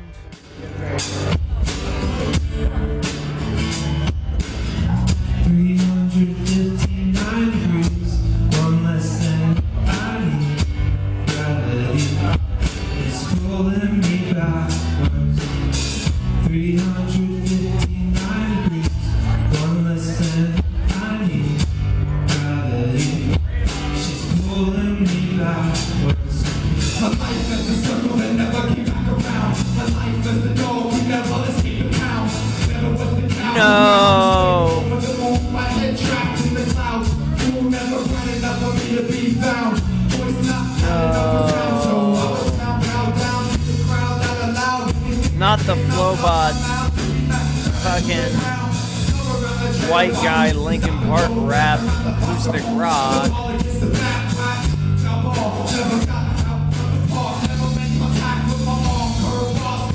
Bro, this rapper has zero aura.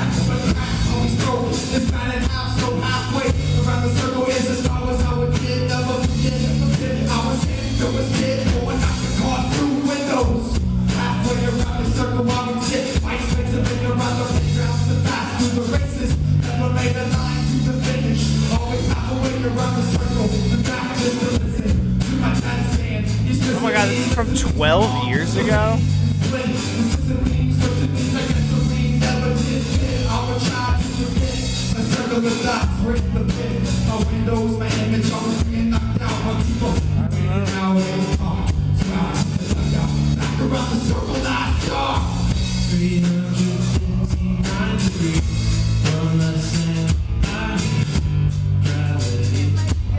Oh my. This is like a handheld camcorder recording quality. I'm trying not to be rude.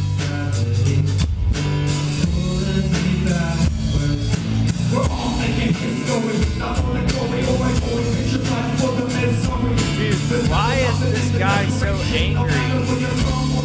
When you get him in the hole of the sand in the know, and I'm all up in my fields. I don't even know what it's like to be in the field, shooting up my veins, and I'm trying to do the cocaine, but I know it's all going crazy in my brain.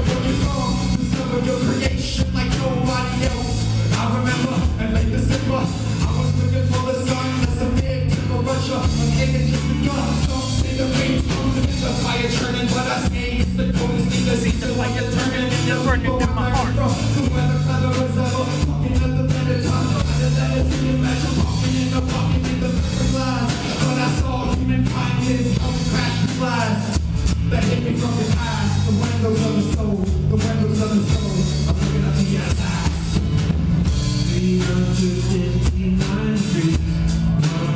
Is this just 3 verses of this guy rapping? Like, how is this a 7-minute song?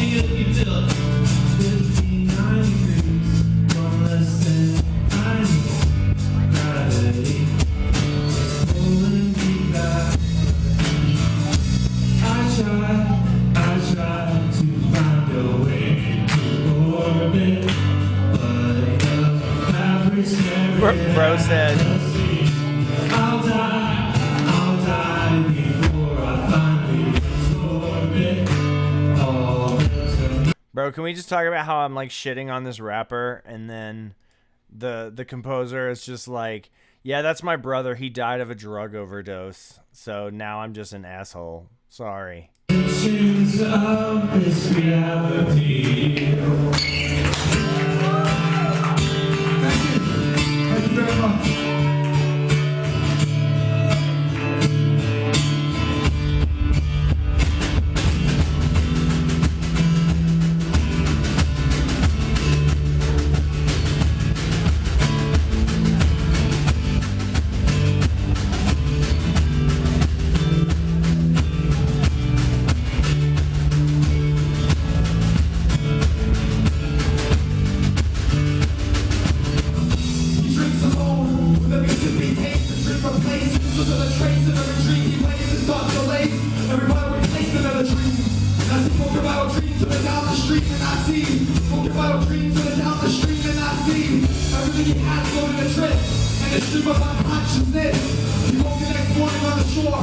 I think the fact that this is 2012 really does contextualize the music. I know what was going on musically in 2012. So it's like if this was released now, I'd be like, okay, what is this? But the historical context is important. Nu metal was still. Oh, now he's jamming.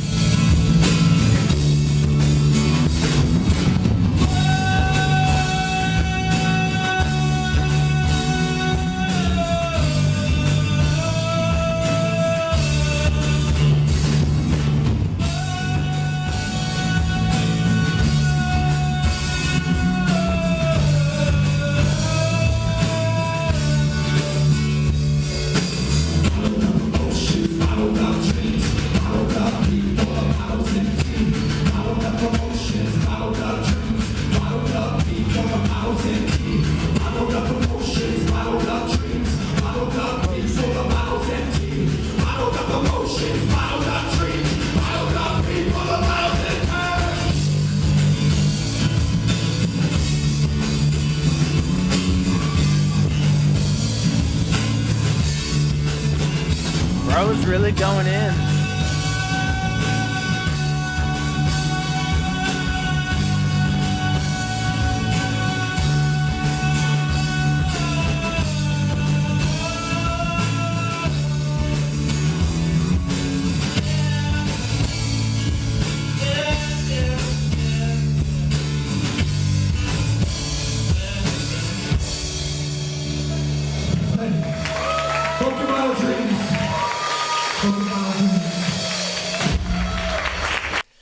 Yeah. Cool. Bottled up emotions, bottled up dreams, bottled up emotions and bottled up dreams. Yeah, I agreed. Somebody said I like this part. It's a cool part. Sorry to hear about your brother. That's really unfortunate.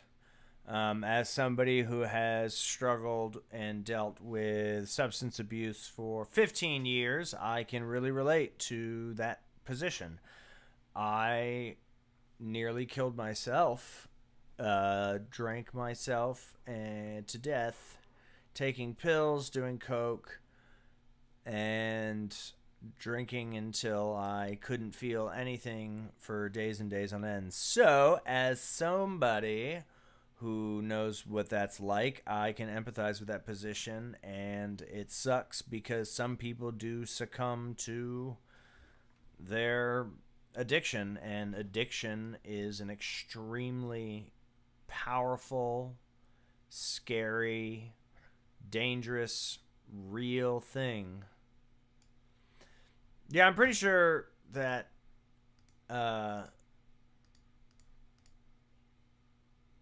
this performance means a lot to you, so I apologize if I was dumping on it, but it is a music review channel, and I'm reviewing music, and I can only say what I can say, so it is what it is. I think it would be a lot easier to give a better, if you're gonna honor somebody's legacy by saying I want to see if somebody else likes it. Hopefully it has a recording that is listenable, because that was pretty hard to hear what was going on. So sorry. So like, I'm just an asshole now. The funny thing is, like, now I'm not gonna sleep. I'm gonna be thinking about that. Like, I cannot believe I was shitting on this guy who's like, that's my dead brother who OD'd after growing up in foster care. It's like, yep, cool. Kind of set me up for that one. My wife grew up in foster care. Really difficult. I mean, like, these are all, you know what I mean? Like, these are all things that people go through in their life. But music is music. It is what it is. So, sorry.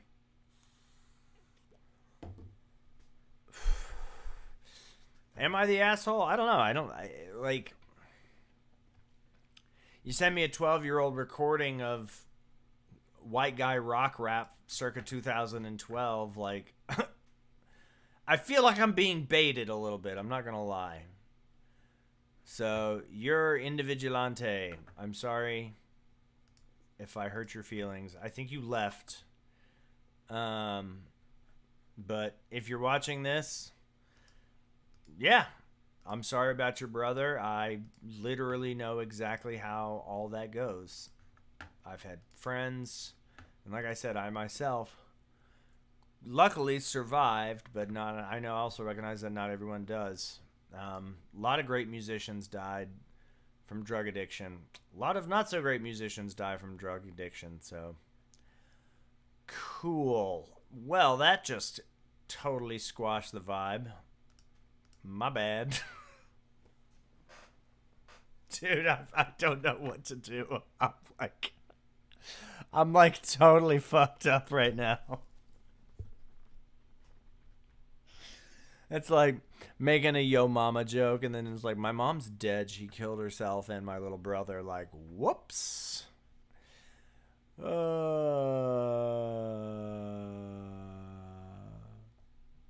Cool. Anyway, I don't feel good about giving that a score. Oh my god. Life sucks. Lucas, thank you for the awesome review. No new music. Just to give some context, I composed a Galactic Dread in 2020, so you've approved in 5 years. That's awesome. Lucas, thank you for the additional $10 donation. I really, truly, frankly, and entirely enjoy it. You're the best. Love you. Can't wait to keep hearing more of your music. Music Man is up next. Tempestuous Takeoff with the 10-pound 10 UK pound donation. Chat, am I an asshole? Just tell me. Just tell me if I'm an asshole. I'm not going to recover from it. I'm going to be thinking about this for the next 2 fucking years. And I'm not even drunk. Man, I can't even blame it on the alcohol. I'm just an asshole. Tempestuous Takeoff. Score is a mess. I'm still adding to sketching, but hey, feedback in the middle stages is useful. Program notes. You're in a rickety old plane. It takes off, and there's some kind of storm. Oh, I like the program notes and the backstory. All right, let's do Music Man, who somehow managed to land that username. Goated. Tempestuous Takeoff. Can we download the Google link?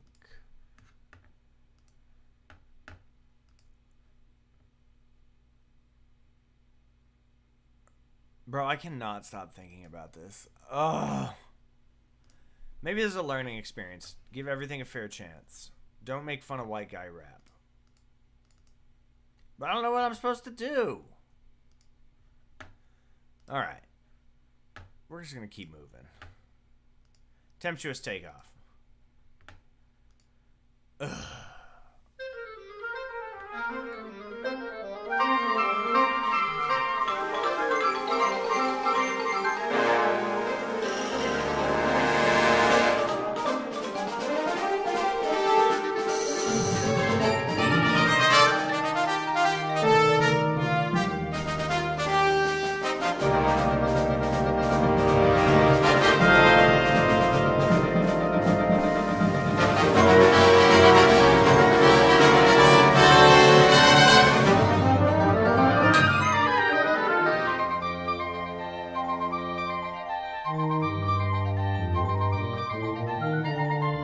I love the tuba solo.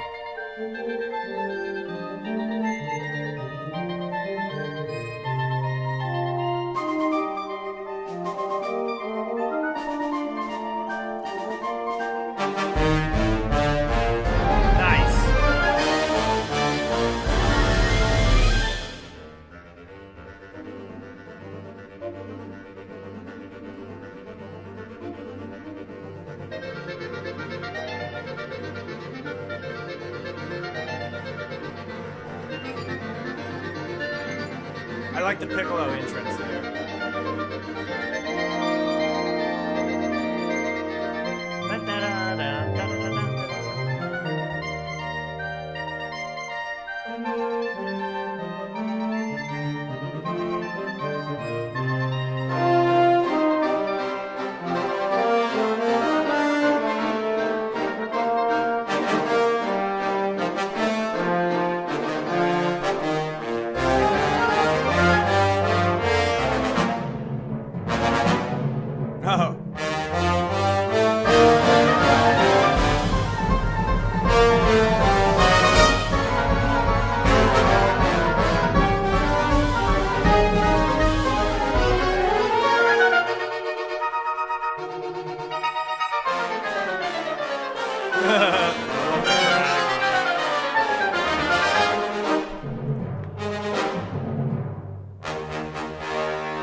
back?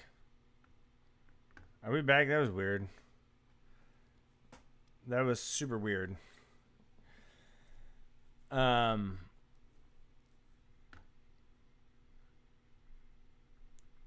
Okay, I think we're back.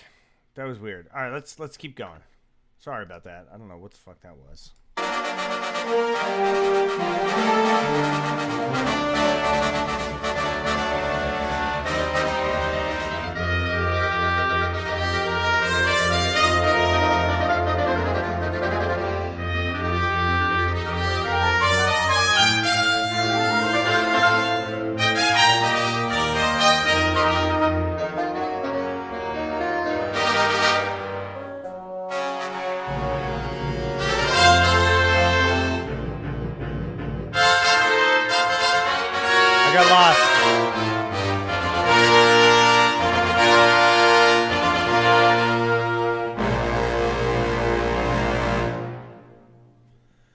Great. Cool freaking piece, man. It's got some good stuff going on for sure. Low effort production with the $4 super chat. Thank you. Okay. So unfinished, it's not nearly as rough as when I see somebody's like, this is unfinished. Like it sounds pretty finished, but I understand, to you in your mind, there's like, oh, so many things I got to change. A couple of things that really stood out to me first and foremost is it's in 12/8. I don't know why you have it in 4/4. It's in 12/8. It's very clearly the triplet figure is so prevalent. Now, I know some of the melodies are not, but, like, everything is, like, a triplet. So I don't know why you don't just have it in 12/8. And with that, it's like if it's not in 12/8, I think that there could be some points where you oscillate between the triplets and then maybe into some more just simple duples. So da da da dum da da da dum da da da dum dum dum dum dum dum dum dum dum dum da da da dum da da da dum da dum da dum da dum da dum da da da dum da dum da dum ba da da da da da ti da da ti da ti da da da ba da da dum bu ba bi ba bu ba bum bum bum bum bum bum ba da da dum da da da dum ba da da da da dum dum dum dum dum dum dum dum dum dum dum dum dum. You know what I'm saying? So like it has this, really bouncing back and forth between this triplet figure and the duple figure to, not so lock into this idea that it's really truly in 12/8, but rather is in 4 with some triplets, because the triplet figure definitely got a little bit tired. That was I wasn't saying like, oh, it's 12/8 versus like it doesn't matter what you call it. I was just thinking how it's conceptualized, right? The triplets don't bother me.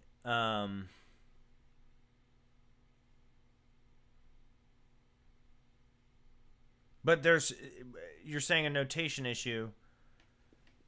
But yeah, I mean, I get what you're saying, but I still think my statement, or my observation, like I stand behind my assessment that you could play around more with the compound and the simple feel, just to give it a little bit more variety, because the orchestration and the writing is excellent. The polyphony throughout, your use of textures and cascading sort of delayed entrances throughout make it really cool.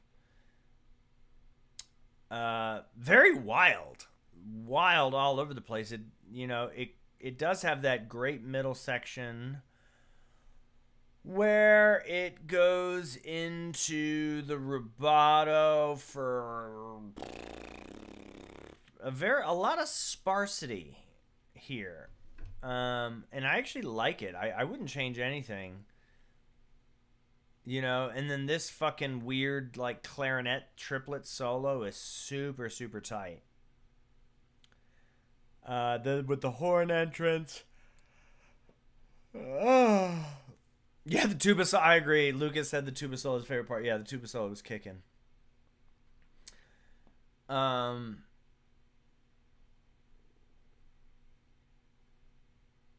kind of want to hear a plane crash. You know what I'm saying? Like some gnarly fucking hit where it's just like this massive, like 27 note chord that just slams. Yeah, I like the Eye of the Storm stuff. I think that's super, super cool.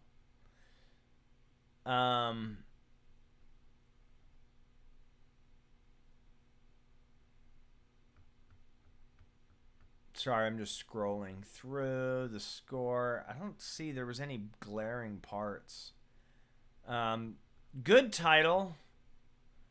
You know, I like the theme of it. Right, it had a nice clear. Bro, so many people left when I shat on that guy. I was just looking at the metrics of the stream when I started talking shit about the guy's dead brother. I wasn't talking shit about his brother. Anyways, okay, Seth, stop thinking about that. It's a little long.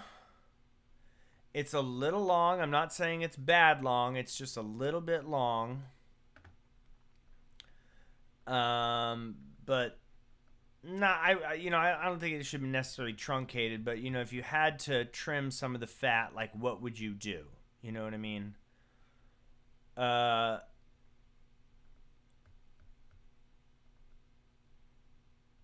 The program notes of you're in a rickety old plane and it takes off and there's some kind of storm. I kind of wonder if at the very beginning, like, what if you had some kind of like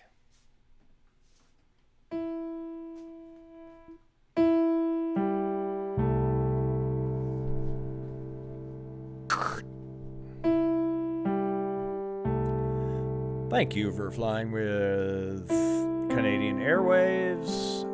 We are happy that you've joined us. Our flight time today is going to be about 2 hours, 45 minutes. Reaching about 15,000 feet in the air, and thank you for flying.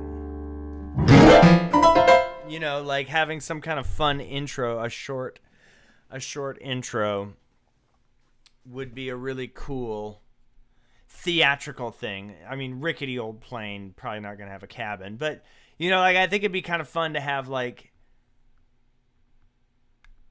even though you have this whole middle section that's calm, like having a really short intro could be kind of a fun way, because it jumps right from the Seth, what the fuck did I just say? I read something in the chat. I think that, you know, having it jump right from the get is fun, but you know, give them a jump scare. You know what I'm saying? Like, have a little jump scare. That could be really fun. Percussion writing is solid. Yeah, I mean, don't spell the percussion writing. I think the percussion writing is good.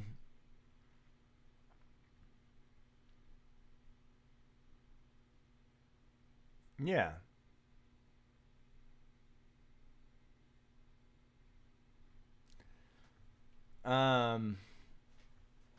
Yeah, this is cool. I like it a lot. I like me some what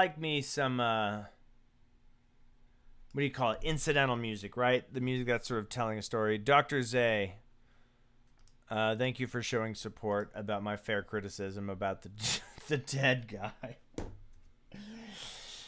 Honestly, this is me the last thing that I say about the dead guy. As like I said, substance abuse is not foreign to me. It's not something that's like, I'm not dismissive about it. Like that is probably something that I know more about than a lot of people. Unless you've gone through it, like you can't speak to it, and I have gone through it.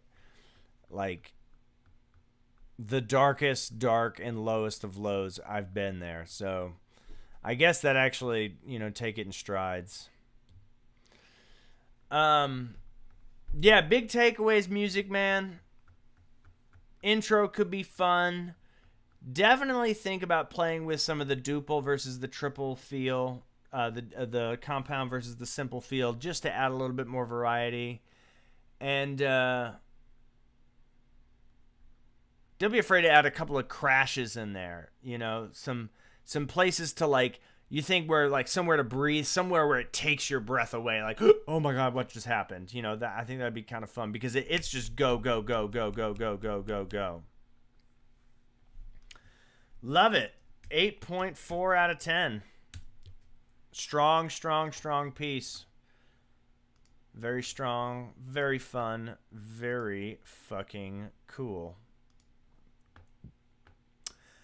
Low Effort is up next. Or no, I'm sorry. We are at Zach Master, and then Low Effort. Zach, you still here, my friend? The Lord is my shepherd.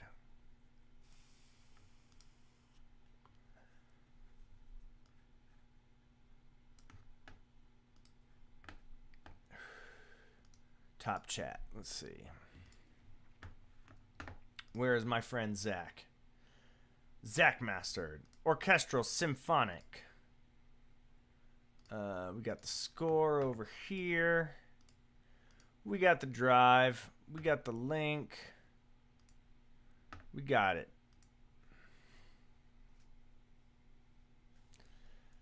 All right, we are loading up. I think I'm going to buy my new computer with my tax return because this computer is absolutely disgustingly slow. I feel like I've been getting a lot more religious music recently. It's kind of weird because I don't want to say my content is anti-religion, and I don't want to say I'm anti-religion, but I'm pretty close to anti-religion. I grew up religious, so I don't have just to be clear, I don't have any problem with religious music at all. I actually like a lot of religious music.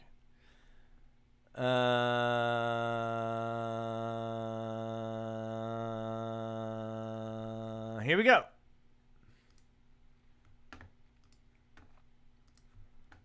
Zach. Is Zach still here?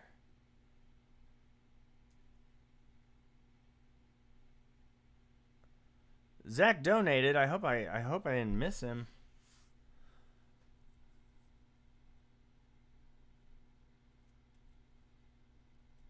All right, let's go.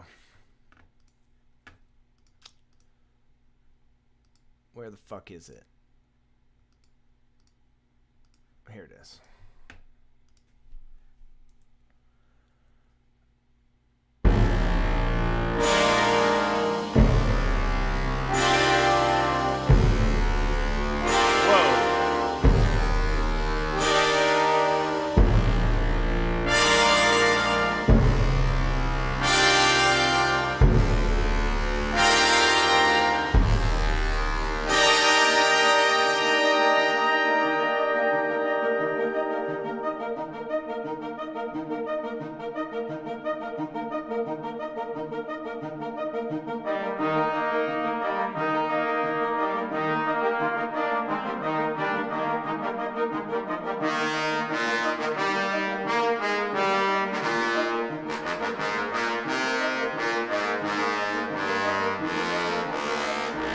Am I tripping? Is this not the right score?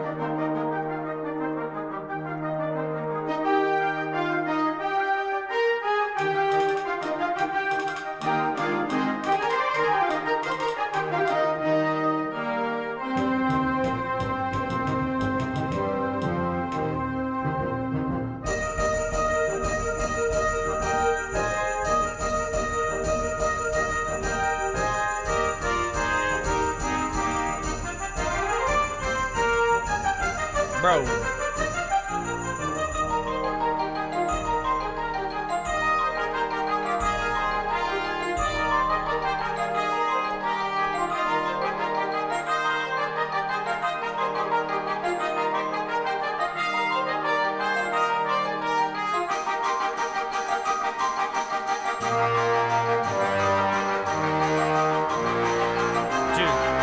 stupid or is this not the right score?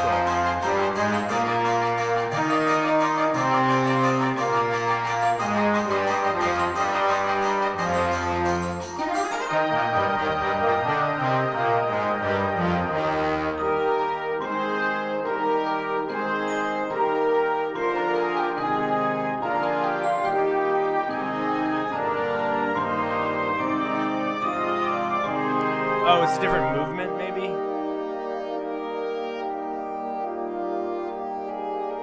It's the wrong movement, I see. Oh, fuck, where am I?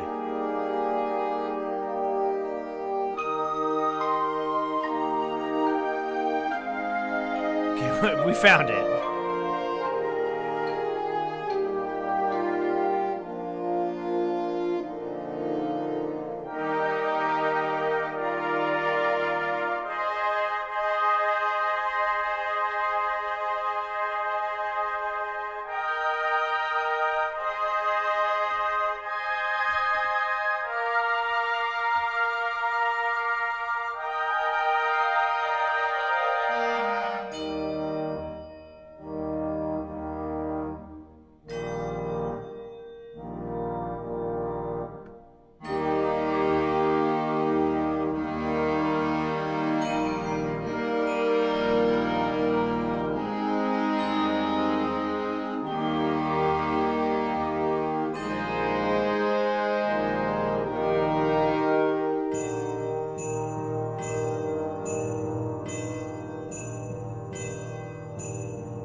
Sneaky little chime.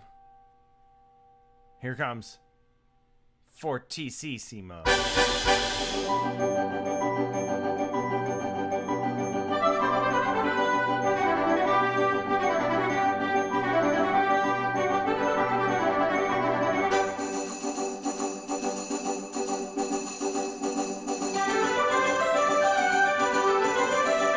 All the homage to the famous melodies is fun.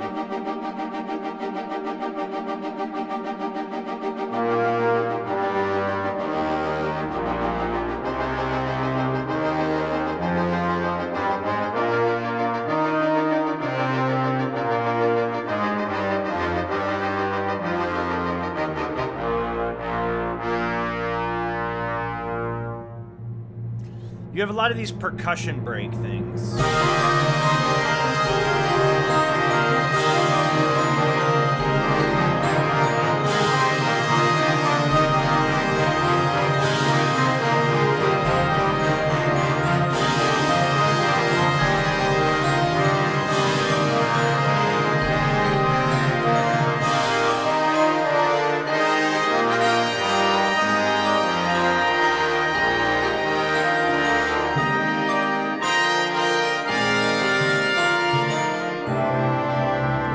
Nice chord change.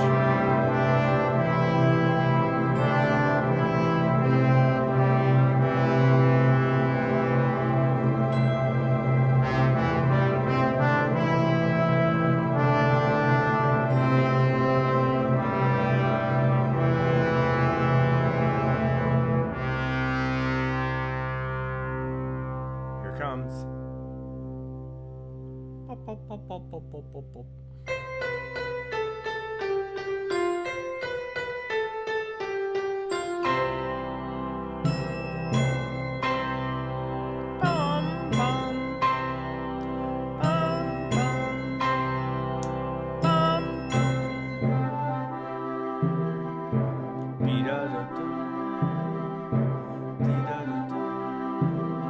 not a big fan of that stuff. The repeated, like you do this a lot where it does something that repeats and then it does it 4 times without any variation.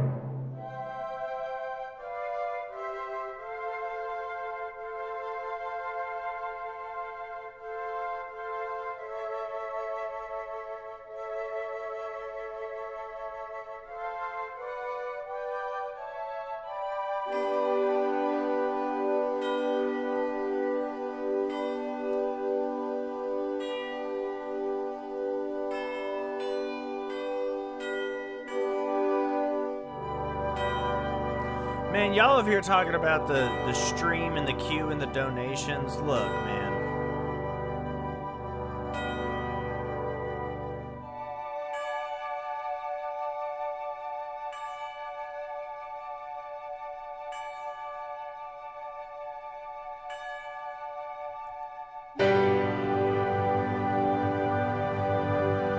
Crescendissimo.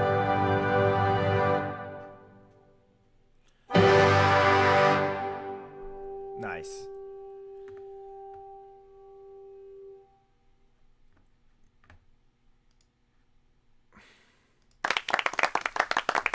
All right. Got to address the chat real quick before, and then we'll talk about this piece and not talk about me being completely lost in the score because I have no idea what was going on. I was like, this is not how this works. Okay. What type of music isn't allowed here? Nothing. Everything is allowed. Toby, you said you're an outsider. That means you're up next. Sorry, buddy. You think you're an outsider? You're up next, Toby. Well, you're up in two steps. All right. I got to take a quick bathroom break. Got to take a quick bathroom break, and then I'll be right back.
We're back.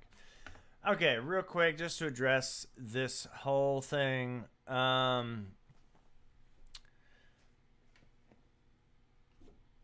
Listen, I accept donations. It is what it is. You know, you skip the line, you make a donation. Do I do these things for money? Not really. You know, I my studio time working privately, I make $60 an hour. I'm lucky to make $60 on the whole stream.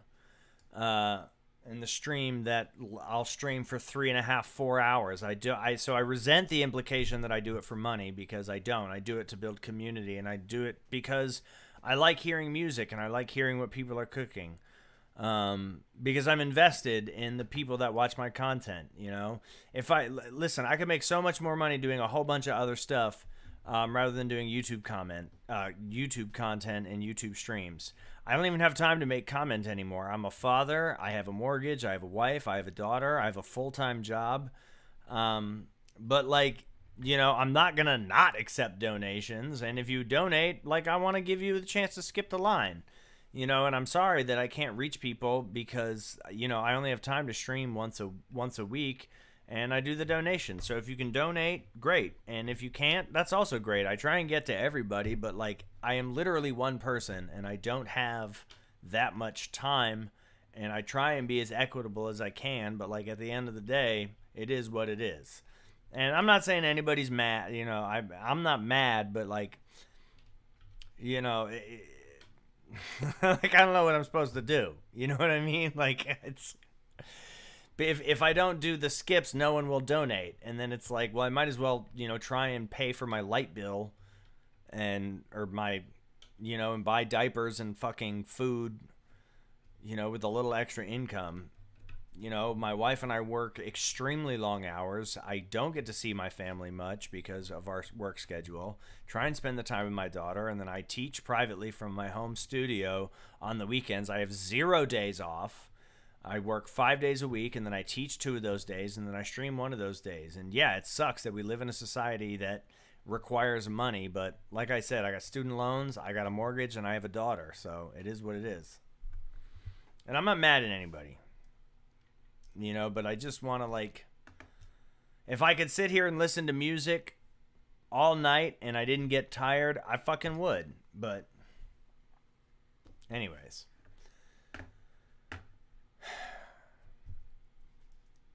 Fast. Okay. So you said that you wrote this a few years ago, so I do want to give you the benefit of the doubt, in terms of maybe things you've developed. But yeah, big thing I noticed, you have a tendency in this piece, there was a lot of here's this one idea, and then it repeats 4 times. You do it kind of throughout. It did it in the beginning, did it in the middle, did it in the end. It's like copy and paste job. Ryan Bowman, do I do online lessons? I can, and actually I have some openings, so if you're interested, reach out to me reach out to me via Instagram. If you don't have Seth is David is Seth. You can find my content, and also it's or reach out to me on Discord.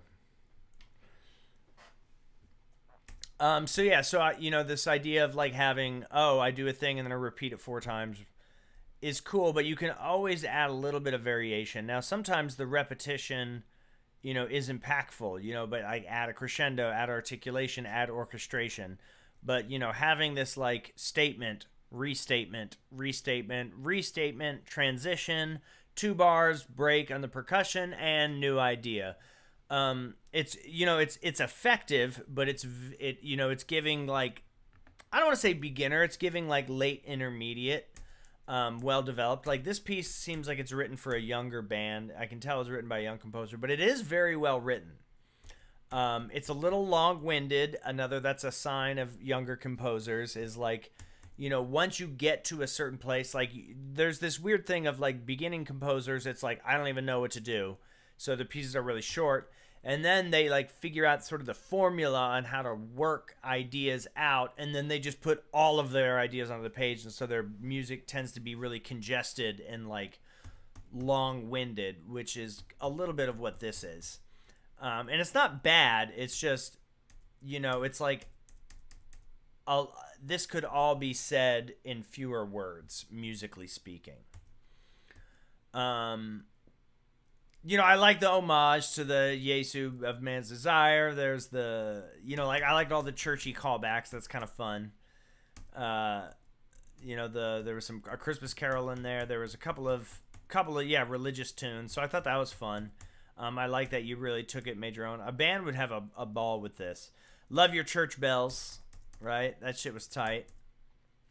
Good use of the tempo changes. But yeah, big sections. Hate the dee-doo dee-doo dee-doo dee-doo dee-doo dee-doo dee-doo dee-doo dee-doo 7/8 stuff. Bro, figure something else out.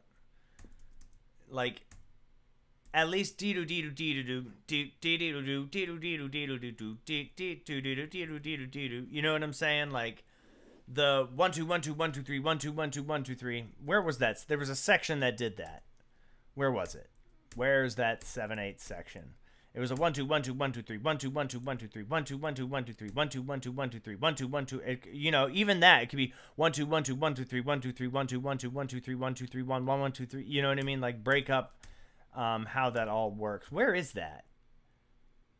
Oh, it was the 5/8. 1 2 1 2 1. No, wait. I swear to God, there was a 7/8. Bum bum bum bum bum ba da da da da da. Was it just that one measure? Oh, here it is. Yeah,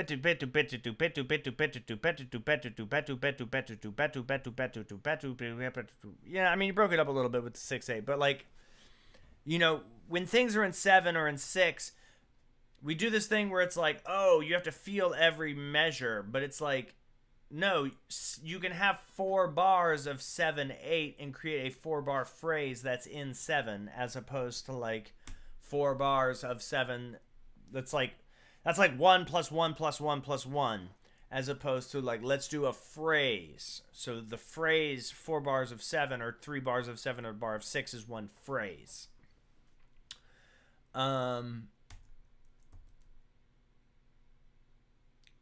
And I like the repeated minimalism stuff, you know, but there was quite a bit of it. It's very different from that last band orchestral piece that we listened to. You know, that was like busy the whole time. This has a lot of like not unison, but homophony, where it's like everything's sort of moving at the same time. You know, now we're doing the 16th note runs and the high winds. You know, okay, those go on. Then we have the 8th note figure in the trumpets and the saxophones, while we have this 8th note thing going on. Here we have the triplet figures all again in the high winds, while the 8th notes things like break this stuff up. But also, again, if this was for like a, you know, like a high school band, maybe this makes sense. Like a good high school band could play this. Again, here it is. Like now everybody, okay, these are in the 8th notes. These are doing the 8th note figures. This is the triplet figure. These are the quarter note like it. There's no more than 2 or 3 rhythmic figures going on at the same time. We have the 8th notes up top, then we have some half notes in the middle, and then the quarter note triplets. You know what I mean? So just adding a little bit more variety. But good piece, really fun, solid, well put together. 7.8 out of 10. Feckin' cool. Feckin' cool indeed. All right. Where's my friend? Where is my friend? Toby will be up after this next. We have one more. We have Low Effort Productions, and then we're going to go to my friend Toby, who thinks he's Mr. Outsider. Nothing unique, nothing like any of this stuff, so I'm excited to see what that is. All right. Where is Unfinished Product? What is your name? Oh, shit.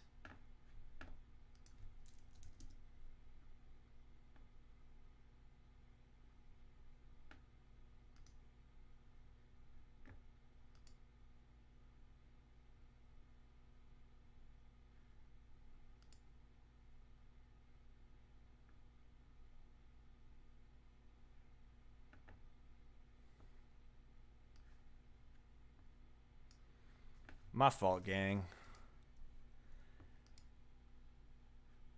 I totally exited out of my window by accident. Sorry about that. I closed my whole Chrome window. Whoops. All right, Low Effort Production. Antimatter for band. More band music. Ooh, look at that.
we go.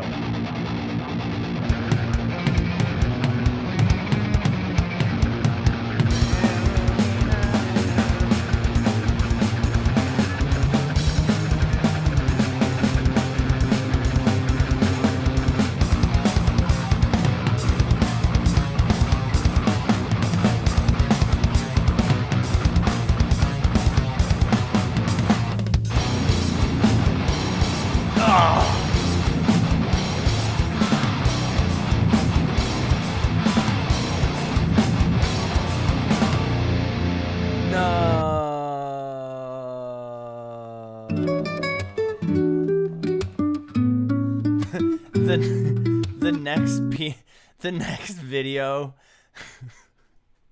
the autoplay went to peaceful bossa nova for simple days. I don't think there could be anything more diametrically opposed, dichotomatically juxtaposed. Good Lord, I cannot talk. That shit was tight. That shit was hard as fuck. I actually love the production. I loved the production. The guitar tone was great, and it was pretty dry. The guitar tone, just the dry, crunchy, distorted, like great tone on the guitar. Really like giving a little bit of garage. I would have liked to hear a little bit more dirt on the drums, but being that they were programmed, I had a feeling, but honestly, the mix of the drums was great for programmed drums. Like, it was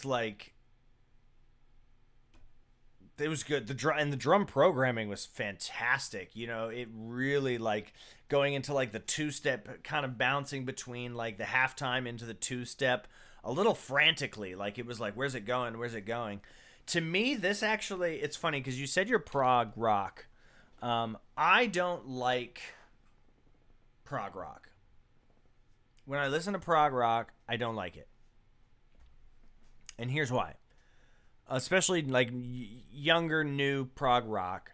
Because it's like way too clean.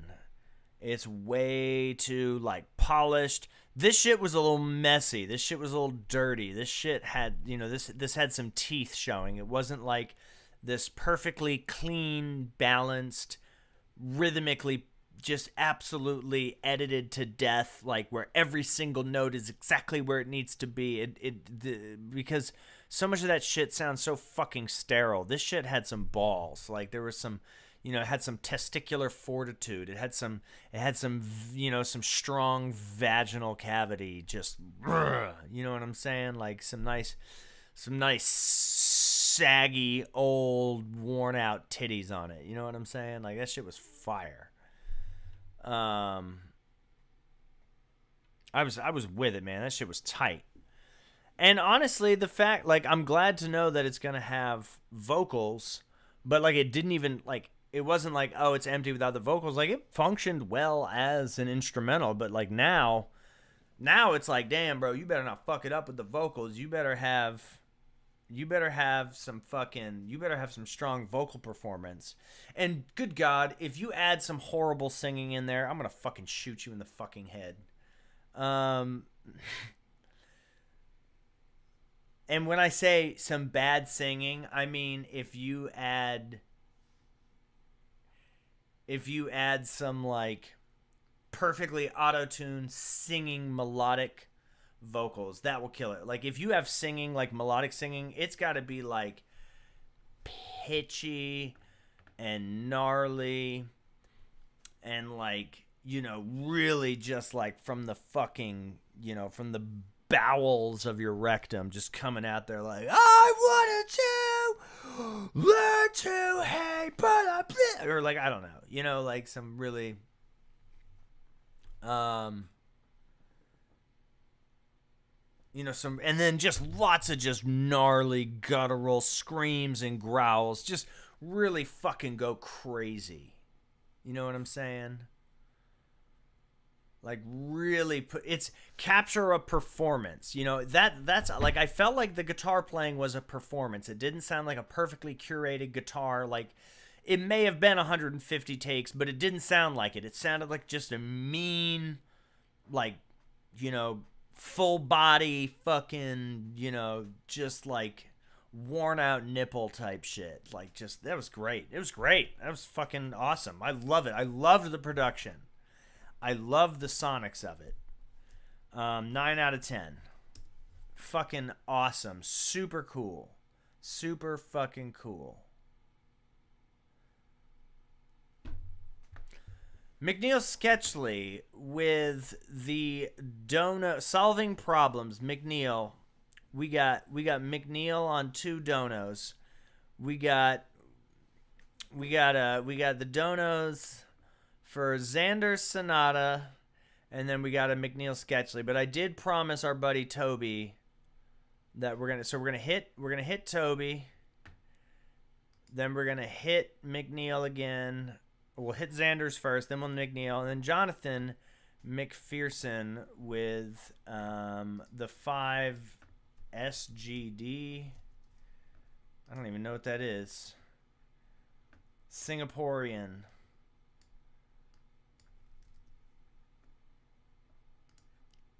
Singaporean dollar. So here we go, man. We rocking. We McNeil, you're gonna. We're tight. McNeil going crazy. All right, let's hit Toby. Let's see where Toby's at. Let's see our friend Toby. Let's see if Toby is so outside as Toby thinks Toby is. Oh, I love it. I love it. I love it. Man, good stream tonight, man. A lot of good energy aside from the whole, you know, me talking shit about the guy's dead brother.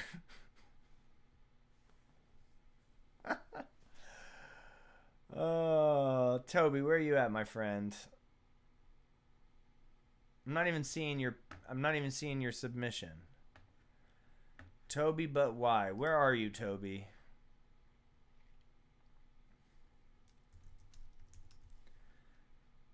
Toby didn't even submit a piece in the Google form. Toby, what's your name in the Google form, bruh?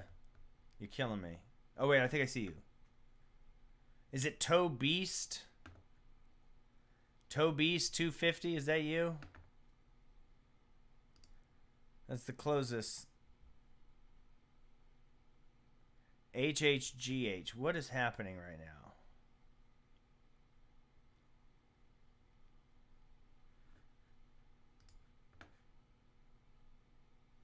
Toby, what is your piece called? All right, we're gonna do Xander's Sonata, and then we'll get back to Toby. Oh, there it is, Toe Beast. Okay, got it. Cool. Here it is, Toe Beast, with his super, doesn't sound like anything else on this stream. The most unique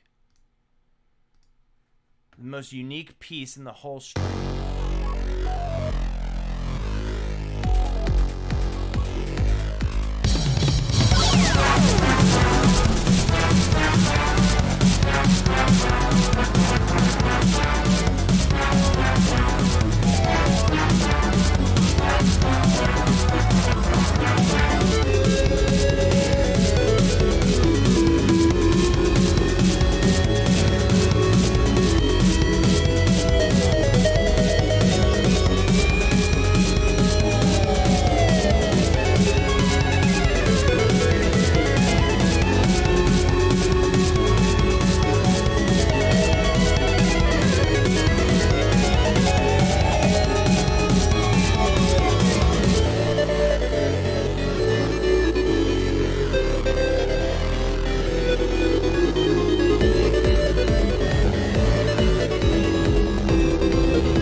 love this.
little long.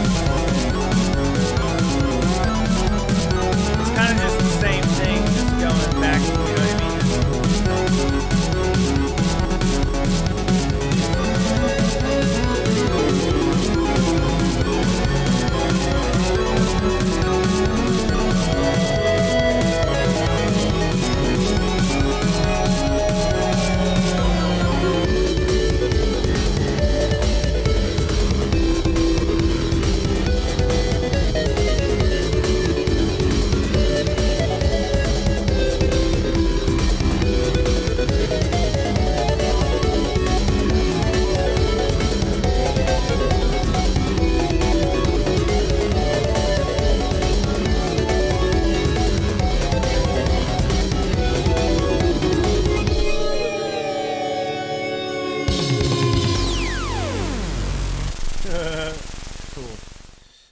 Thank you for watch. Yeah, it's tight. It's tight. Tight. I mess with it. So, yeah, it kind of went back and forth a little bit. Too long, too many times. Then the thing was that it was like you had this strong. I like the juxtaposition of the strong brass and then the arpeggiated synth stuff.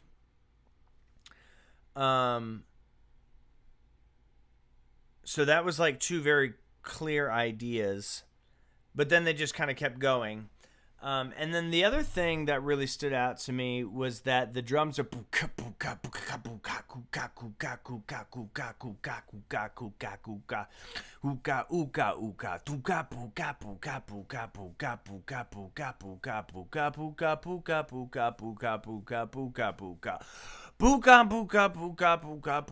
it's like, okay, when does it go into a you know, get rid of that snare? It would just really make it more impactful if you worked out some of the percussion, right? Because that drum beat became almost insufferable. Not insufferable, almost insufferable. But the sound design with the reverb synth was actually really tight, and a lot of those like the falling portamento was super cool. And I love the sort of bluesy brass lines. That was tight. You had a lot of really, really, really great elements in it, right? The elements were tight, but it just needs to be restructured a little bit so it's less less repetitive, right? In the percussion. And also, like, give it a sense of direction. Like, it had direction a minute and a half in, but by the time you got to minute 3, I'm just like, okay, what is the point? Like, I don't understand why this is still going on. And there's not any development, and there wasn't, like, a climax. It was just kind of like, it was kind of like masturbating without coming. You know, it's still fun to do, and you can just do it forever. But, like, you know, when do we get to the end? You know what I'm saying? You know, we gotta blow our load at some point.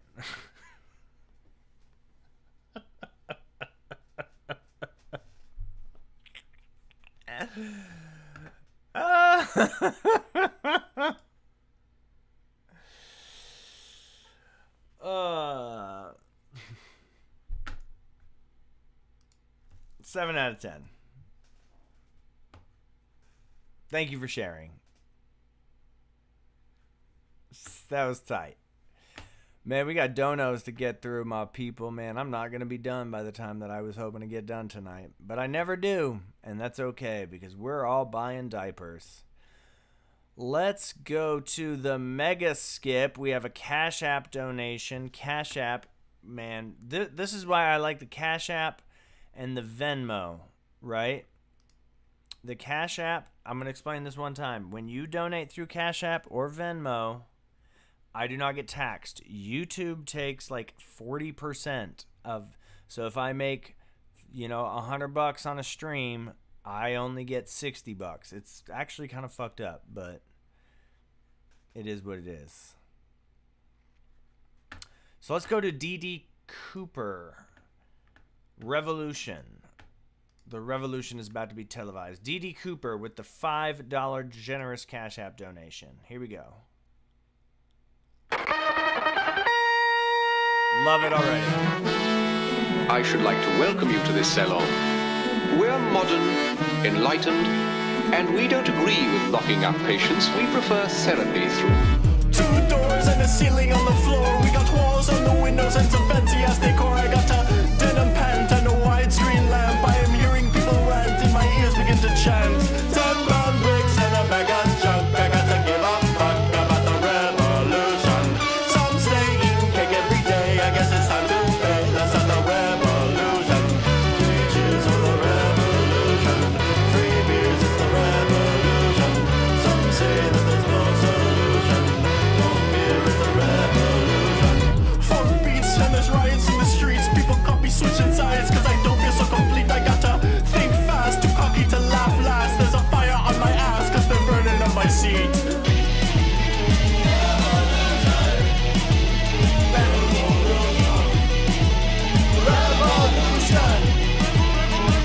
Revolution came and went, and the rest was replaced by discontent. Who controls the market?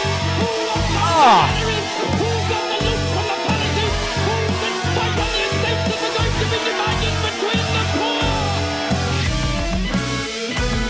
We demand that the people who started the war should pay the cost of it once and for all. What gives got me giving No. up my ribs for some fresh first dibs on how the other side lives.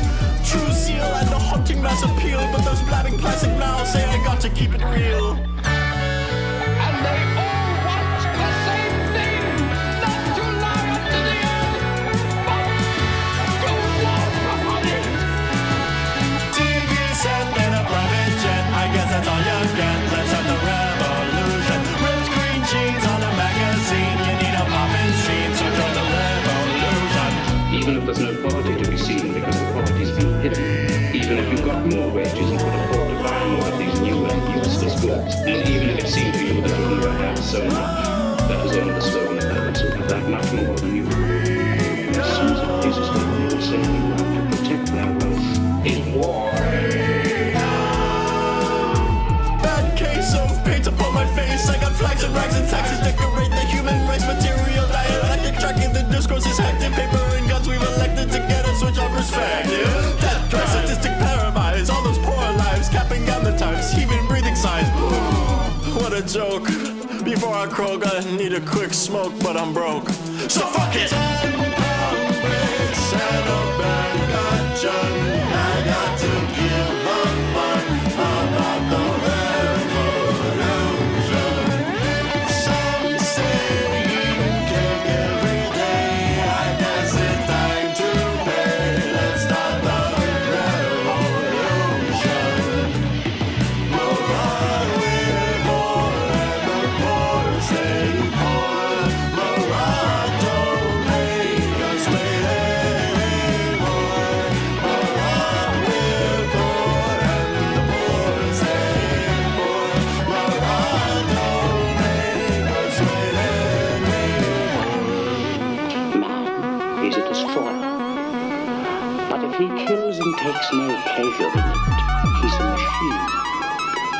He should destroy with passion, like a man.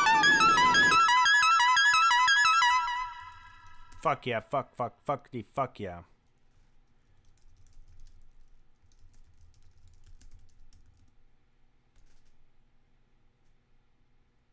That shit was so tight.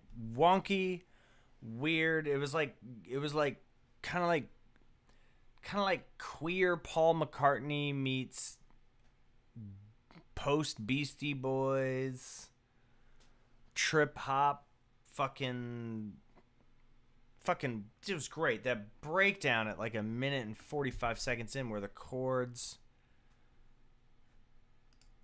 where was that? That was like right here. What the, where was that part? That part was absolutely insane.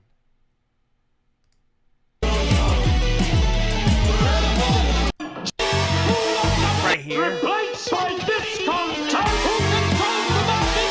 Who locks up the galleries? Who got the loot from the quality? Who can fight on the estates that are going to be divided between the poor? And how it goes from that like minor second, minor ninth shit into just like back into the tonality. That shit was so fucking tight, dude. That shit was just so sick. Chaotic, wild, I love your performance. This has one of my favorite things that vocalists need to be thinking about, and it is not recording vocals, it is recording performances. You know what I'm saying? You don't want to record vocals, you want to capture performances. I'll say that one more time. You do not record vocals, you capture performances. This shit is bananas. So good. Thoroughly enjoyed. 10 out of 10. No notes. I wish I had something to say. Like, mixing on point, production on point, sonic quality on point, lyrics a little hard to follow, but whatever. Vibe on point. Writing on point, pacing on point. Sound design on point, composition on point, vocal production to capture the performance on point, all the weird talking sample selections on point, intro on point, everything was tight. It's a 10 out of 10 on fucking point. I went to subscribe to your YouTube channel and then realized I had already subscribed. And you disabled comments, so I can't comment on your YouTube channel. Why can't I comment? Shit was absolutely bonkers, bro. Shit was 10 out of 10. Original, fresh, fringe, outsider, psychedelic, trip-hop, punk, fucking garage rap. That shit was so tight.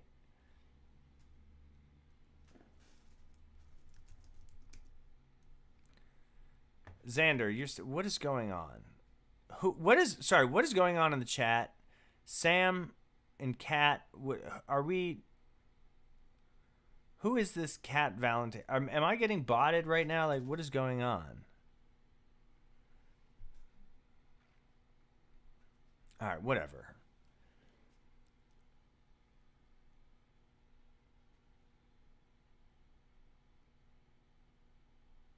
Who are Sam and Cat? What is going on? Do I need to block these people?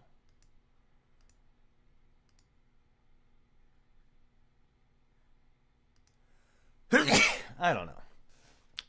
Anyway, that shit was awesome.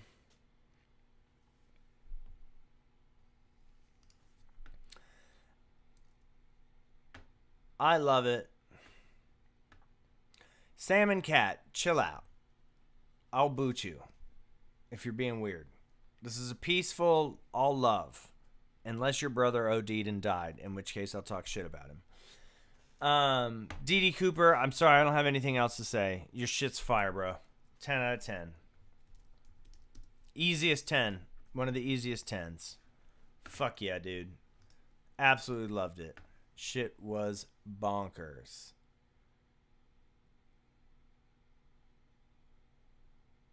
Shit was bonkers. All right, let's keep moving on. We got Jonathan, we got McNeil, we got Xanders.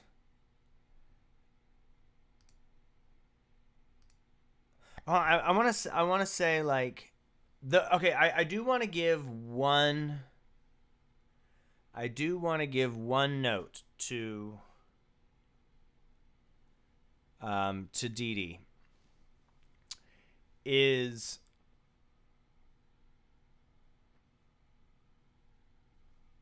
don't be afraid to keep experimenting. Seems like you've settled into a style, but don't keep growing. You know, don't get comfortable. Right? Do not get comfortable. Oh, yeah, it's crazy. Dee, yeah, the drums sounded great. The drums were hitting super hard.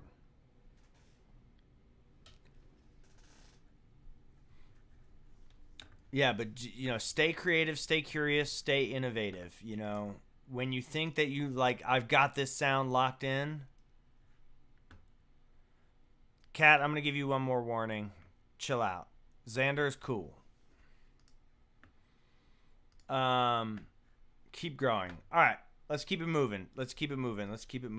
Xander's Piano Sonata. Man, I wouldn't want to follow that. What?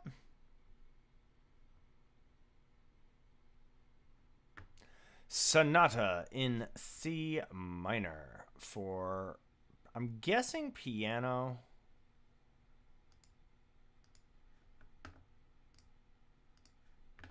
I mean, this says orchestra, but I feel like Sonata in C minor sounds like a piano thing to me. And it is definitively, without a doubt, a piano piece. So, ladies, gentlemen, non-binary friends, and gender fluid homies, Xander's Sonata number 1 in C minor.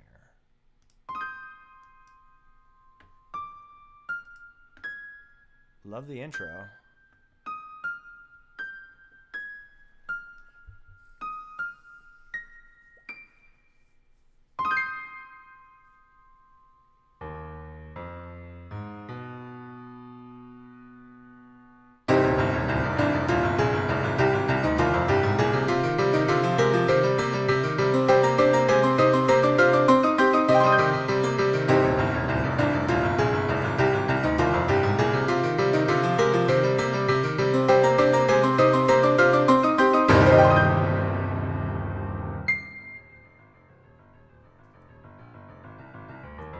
What is going on?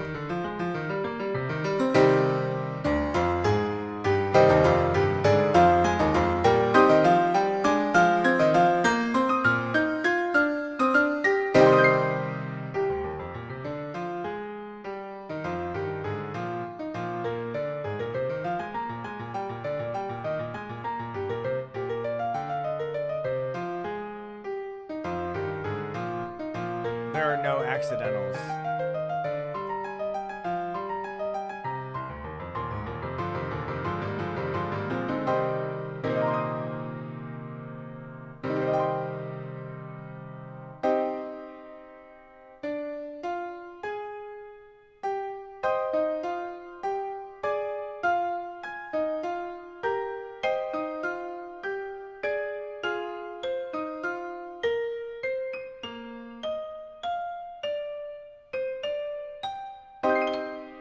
What is that harmony?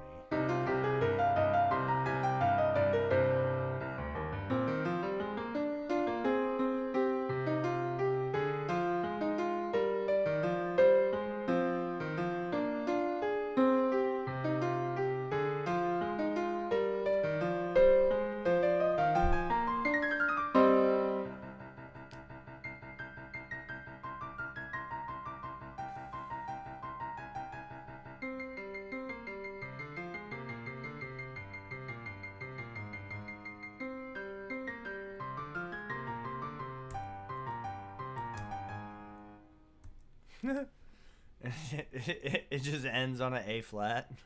That's crazy. Cool. Not bad. First little piece, or not first. I don't want to say first piece. I don't know. That sounded patronizing. Art isn't finished. It's abandoned.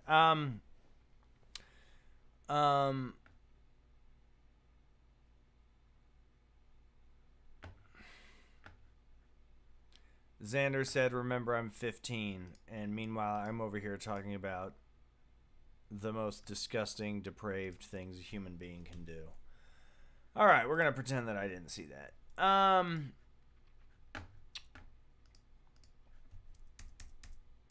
So, it's not a sonata.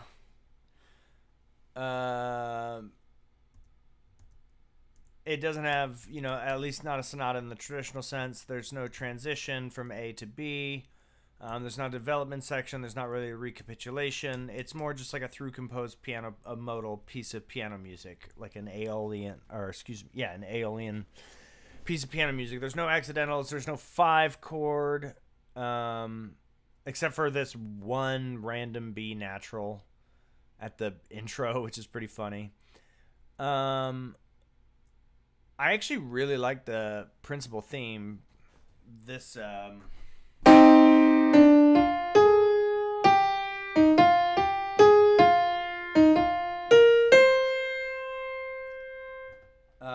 a strong thing, but it kind of doesn't. Does it come back? Bum bum, where it outlines that A. Yeah, it kind of meanders a little bit. I would say keep working, keep writing. Really make that theme really strong, right? So establish your theme and then work with your theme. Then find an equally strong principal B theme, either in E flat major or C major or F minor or whatever, like a related key or not. And then, find a way to develop those themes in the second section where study some classic sonatas, listen to some Beethoven, listen to some Mozart, really try and analyze and dissect what is going on in those sonatas and then imitate them. That's the best possible thing that you can do, is just sort of like take the blueprint of a Beethoven sonata or a Haydn sonata or whatever, and then be like, okay, there's a 4-bar intro, and then there's the A theme, and then there's a transition, then there's the B theme, and it's a 12-bar, as a 16-bar theme or a 12-bar theme, whatever, and then like literally plan out your music and structure it and imitate the same, and then from there you can start branching off into your own ideas. But don't copy the notes, but copy the form, like measure for measure. Like Beethoven did a 4-bar here, I'm going to do 4 bars there. There's this many, this starts on the 1 chord, goes to the 4 chord, etc., etc. This definitely feels a little bit like some, what I call MIDI meandering, right? Where you're kind of, and like this doesn't make much sense. This is tricky to play, and it's not impossible, but it doesn't make a lot of sense, right? But for a beginner, I like this repeated note stuff here at bar 75. Bum bum bum bum bum bum bum bum bum bum ba da dum da da da da da dum da da da da dum dum da da dum ba da da da dum. That's kind of cool. Throw in some 5 chords, throw in some dominants, subdominants. All right, Kat, you're out.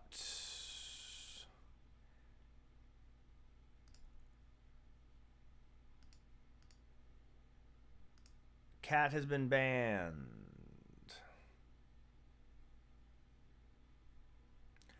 I haven't been botted in quite some time. But there was a time where I was much more popular than I am now, and those were the days when my Discord server had hundreds of people and we had mods, and I was a booming YouTuber who made... All right, and now...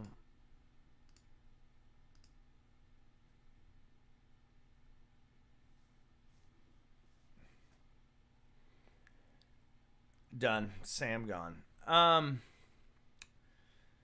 Anyways, I don't know what I'm talking about.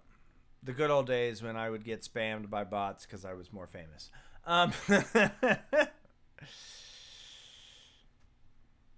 Yeah, solid start. Keep working. I like it. I like your approach. Xander, come back. Work on this. Put in another 10 hours into the piece, and then we'll follow up. We'll do a follow-up review. But seriously, take what I said to heart. Imitate a sonata. Find a sonata you like and imitate it. All right, McNeil. McNeil, what are we doing? What are we doing? What are we doing? Howling Winds. I like that title. We're doing Howling Winds. Or wait, when we end, do we begin? Ooh, that sounds like fun. Actually, let's end with a McNeil. Let's end with McNeil, and then, so let's go over to our friend Jonathan McPherson. And then we'll end with McNeil. Who has I think that sounds like an appropriate way to end. Jonathan McPherson, with a very American-sounding name, but I think they're Singaporean. Right? But, yeah, Jonathan McPherson definitely sounds like an American name, but I think they're Singaporean. I don't know. I don't know what to do with that information. I could be totally off, and maybe I'm being culturally insensitive, but that just sounds like I Jonathan McPherson, or at least like English, maybe from the UK. Who knows? All right, let's get it, gang.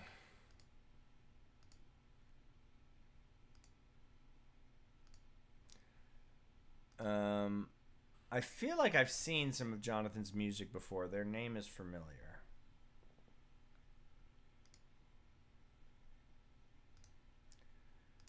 Guys, am I ever going to be a famous YouTuber? No is the answer. I don't have enough time. Here we go.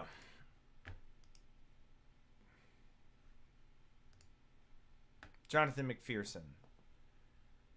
Wan Yang. Oh, God, I don't want to mispronounce that.